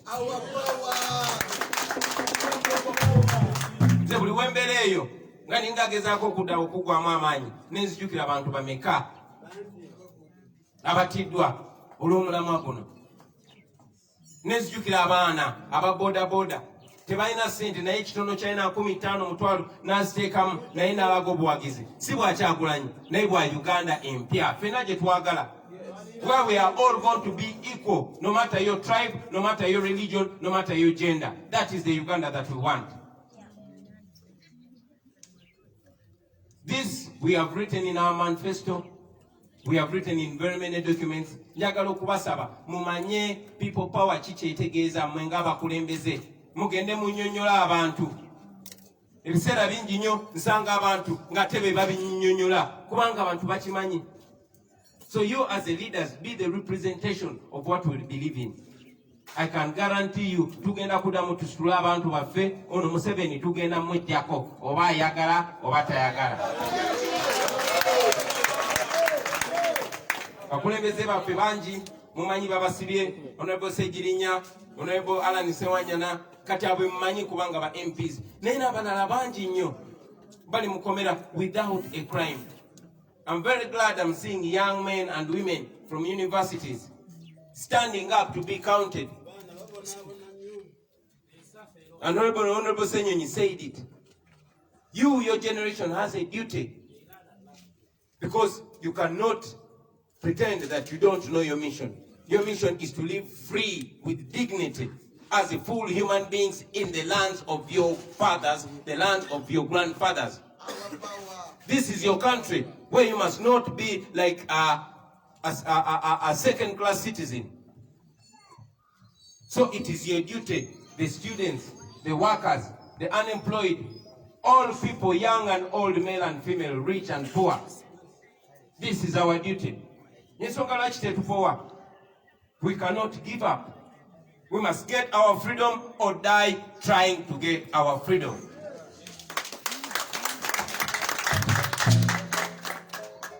So while I send you off to do the work, the noble work, ladies and gentlemen, remember our values. Number one is discipline. We are disciplined people. We are not like them, abusing our police uniform, abusing our military uniform. We are disciplined people. Two, we are reliable. Be a reliable person where you are. Let us include everybody, Oba Mulema, Oba Siwa Dinio, Oba Siwa Tribio, Oba Muchala. Let us include everybody, because we must be inclusive. Let us be patriotic. And most importantly, let us give service to our people, ladies and gentlemen. Ntera nnyo okwagala okwogera nga ndi kumpi n'abantu. Sitera kwagalawo nnyo eno distance, nelwakuba tulina bannamawulire. So after here, era njagala kujja nange bankubeyo akafaananyi nammwe nga tuteera. Naye abamaliriza baganda bange, njagala obajukiza naddala abo abalinga abagwamu amaanyi nti okujjako dictator teba event emu ebeera process. Okujjako dictator si misinde just sprint into 100 meters kuva ali paka wali. No, eno marathon.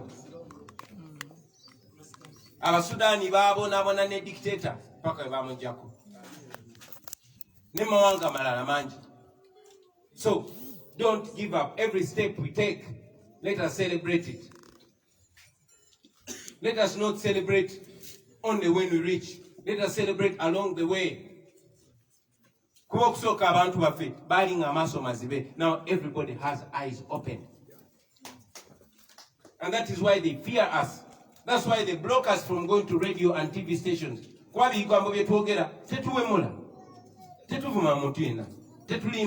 We say the truth, but the truth is too strong for Museveni to contain.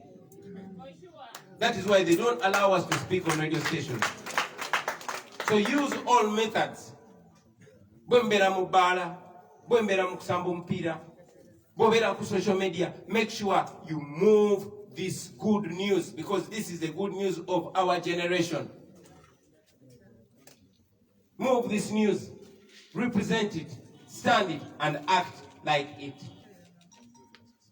So ngamaliza banange ni aware.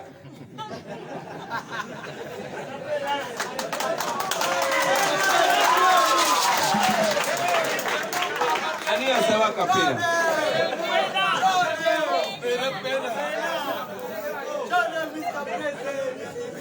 Yeah, chairperson wa mobilization yantegezeza the office ya feno imaze banga nga bagigadde olw'obuzibu obumu kutiisibwa n'ebirala.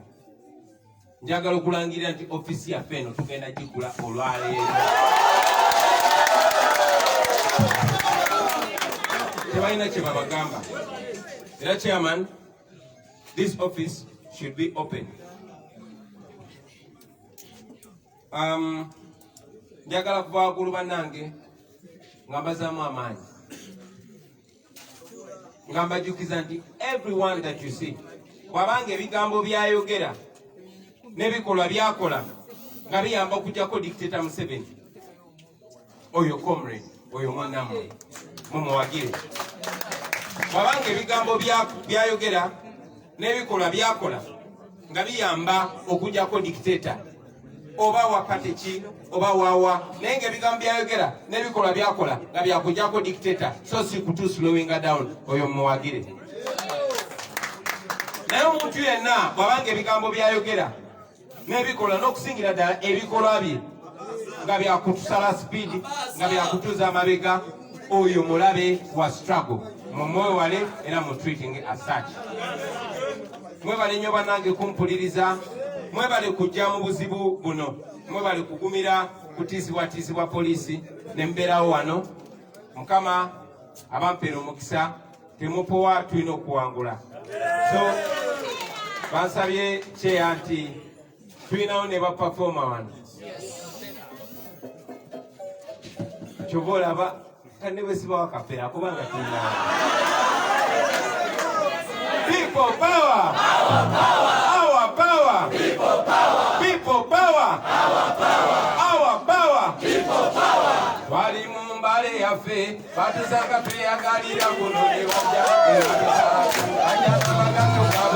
omusasi mwali muyunise ku mugongo netubasembeza bafeera abazeeyi baffe netubeesika netubakweka mu nsozi netubafiirira balyanera omonde waffe bali bagaka be bamala wende zaffe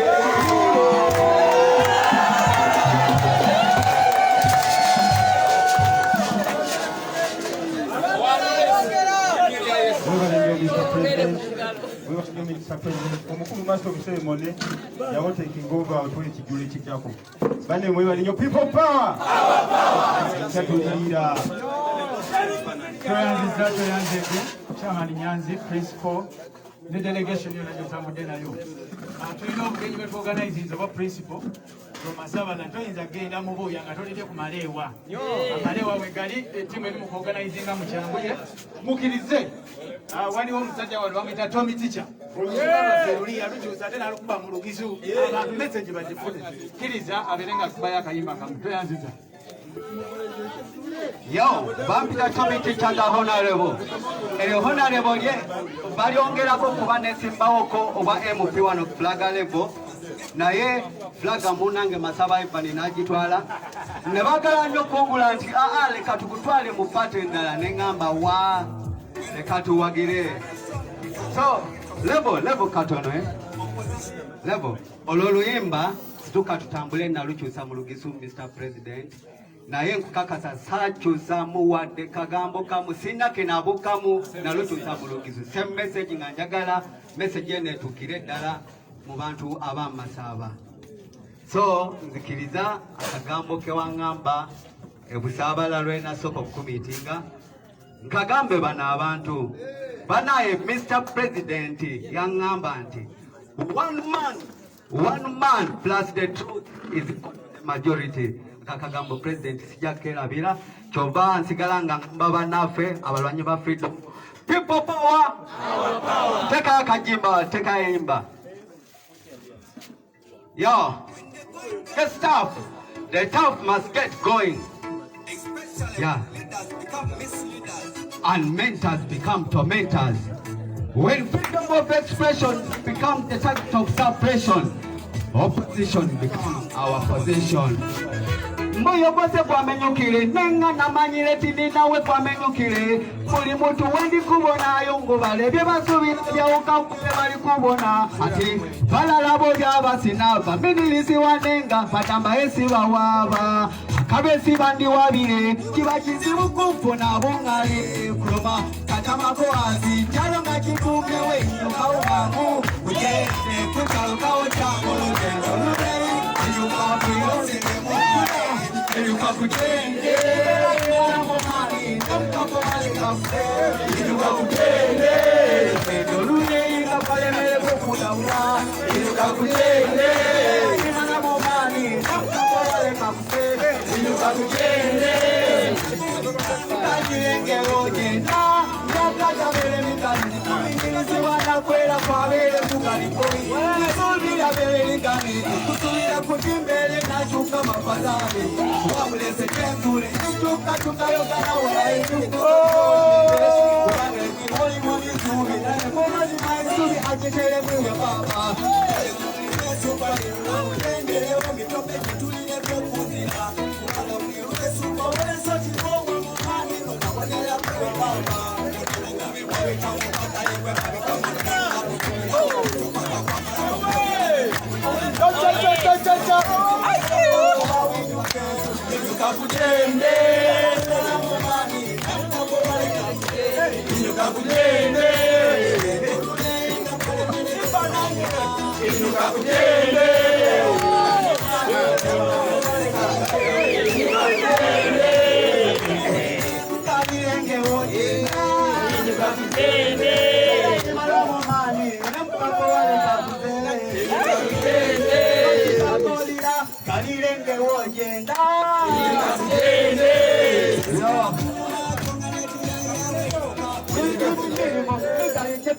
Uganda ikisimise balijiramo wenga konya kundima wafadhali jenda wenga konya kundima kwa kilio ya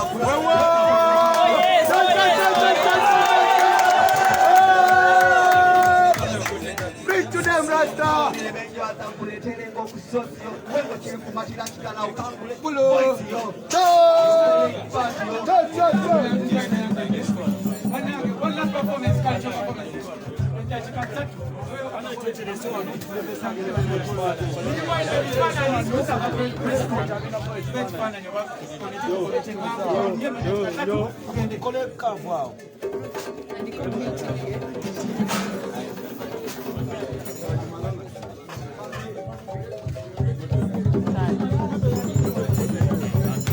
That is part of the Bugisu dance.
Chairperson naye tugambye tugenda tekinga ebifaananyi principal ajja kuyimirira wano abakamera fena tujja kudda wali abantu baddeko wano katini bebifaananyi tugenda chairperson can take over. Thank you very much. Thank you, my brother. We shall try to get some order. Please give room for the principal to come so we can take the photos. We are starting with Mbale District. The team from Mbale District, please step forward.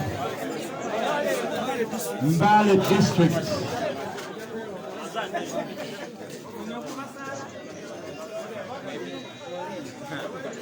Mbale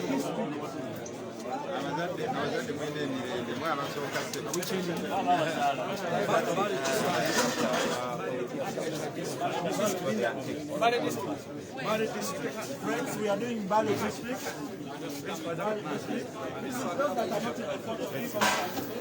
Mbale District only. This person, no.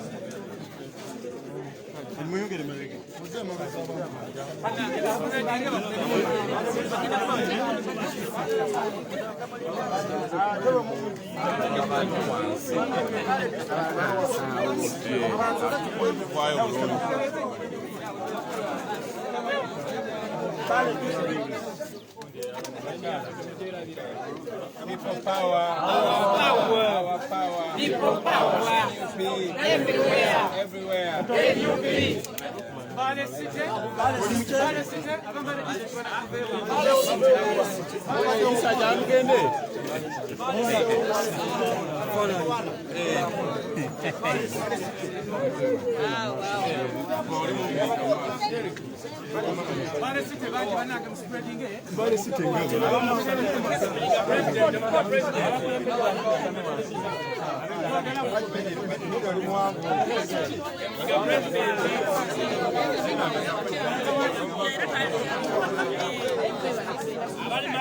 People power. People power. Everywhere. NUP.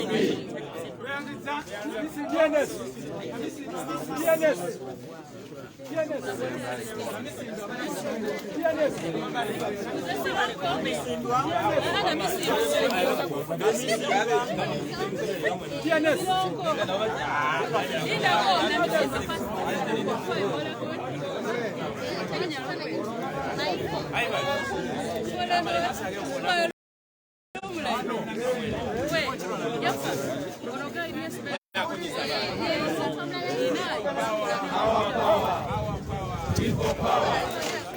Everywhere. NUP.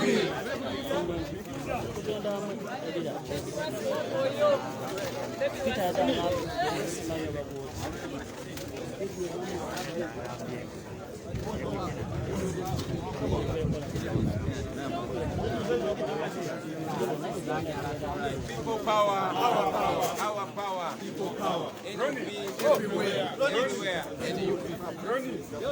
Manafa, Manafa, Manafa. Manafa. Meanwhile, people People power.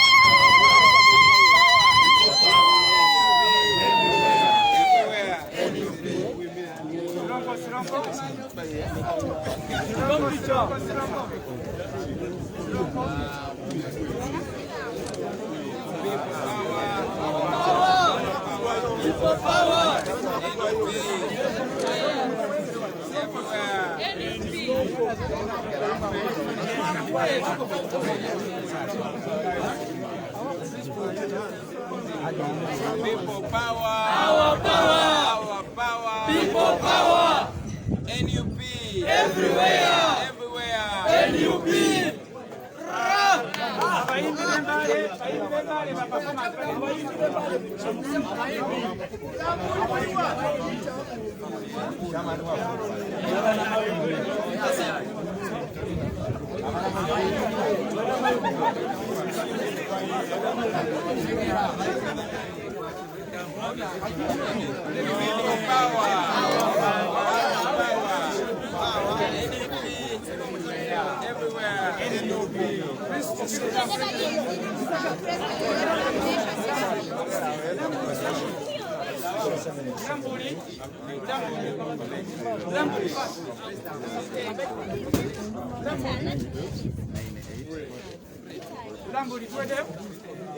People power, our power, our power, people power, NUP, everywhere, everywhere, people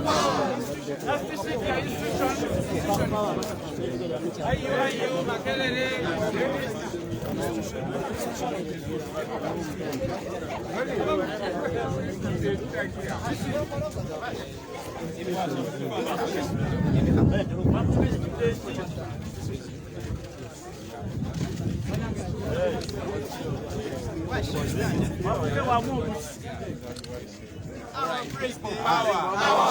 Our power, people power, NUP, everywhere, everywhere, NUP.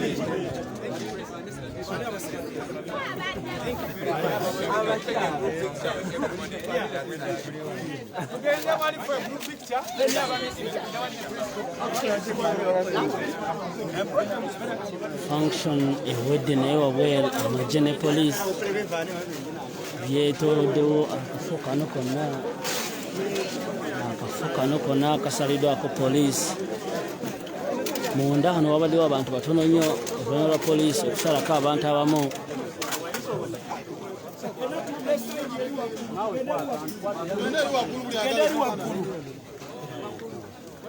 tugende eri waggulu ffenna.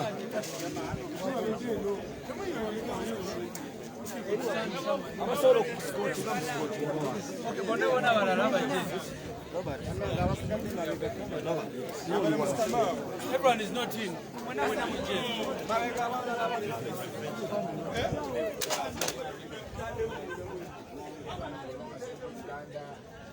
Seninde, and several others, you know. Even our colleagues, Forces of Change, you know, they've been going out, and it's their right to do so, it's allowed. But we don't know why that when it comes to NUP, we have to be oppressed, we have to be pushed, there's so much fear. And so I saw this RDC of Mbale, Ahmad Washaki, who imagines that it's very powerful. You know, some of these RDCs, because, you know, they were probably nothing, now they've been given a small job, the RDC, they imagine they're very powerful. And so they extend their bounds. There's no law that says you're supposed to seek permission from an RDC to appear on a radio station. So this is a sound warning, really, a stern warning that we are sending to Washaki and others like him. Don't get too excited, don't let power, this little power, because when you're an RDC, you have very little power. You know, don't let that little power get into your head. It will confuse you, and you will end up sadly, like others, Eric Sakwa and several others. Tuse wano Mbale kubanga nga NUP tuli kibiina ekyobufuzi era tuze tulaba abanafu aba NRM Todongo Richard Seninde n'abalala nga beetala mu bitundu ebyenjawulo ddembe lyabwe ne bannaffe abannankyukakyuka bannaffe baze bagenda mu bitundu ebyenjawulo bagenda ku radio ne nkuŋŋaana naki awatali buzibu kubanga ddembe lyabwe naye ate bwe kituuka ku NUP tetumanyi lwaki ffe Mwami Museveni ne banne batutya nnyo kati ono RCC waawa ne Mbale Ahmad Washaki naga nti Kyagulanyi ogenda ku radio alina kusooka kunneebuuzaako obijjago ebyo RDC ani yakuwa obuyinza obwo manyi bano abantu abamu mwattu abeera talina kyali ne bamuwa akalimu akatono aka RCC kuba akalimu kabwa RCC munaye kalimu katono era kalina n'obuyinza obutonotono ne kati obuyinza obwo bugenda ne buyingira mu mitwe gyabwe abamu ba Washaki n'abalala naye Washaki alina okumanya nti alina waakoma. Okay? Otherwise wanakkiriza power eno power etono ennyo okuyingira ku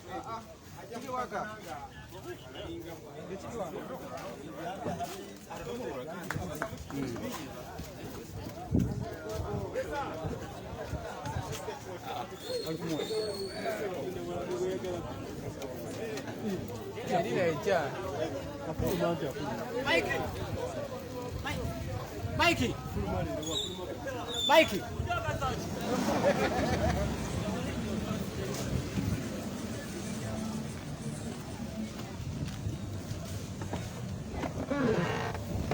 Nzikulirawo sini ya waggulu.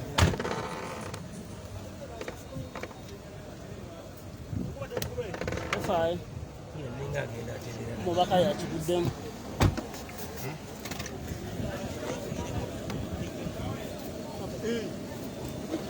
Saba. Olina omutwala ongenda kugula. Olina omutwala ongenda kugula. Very nice.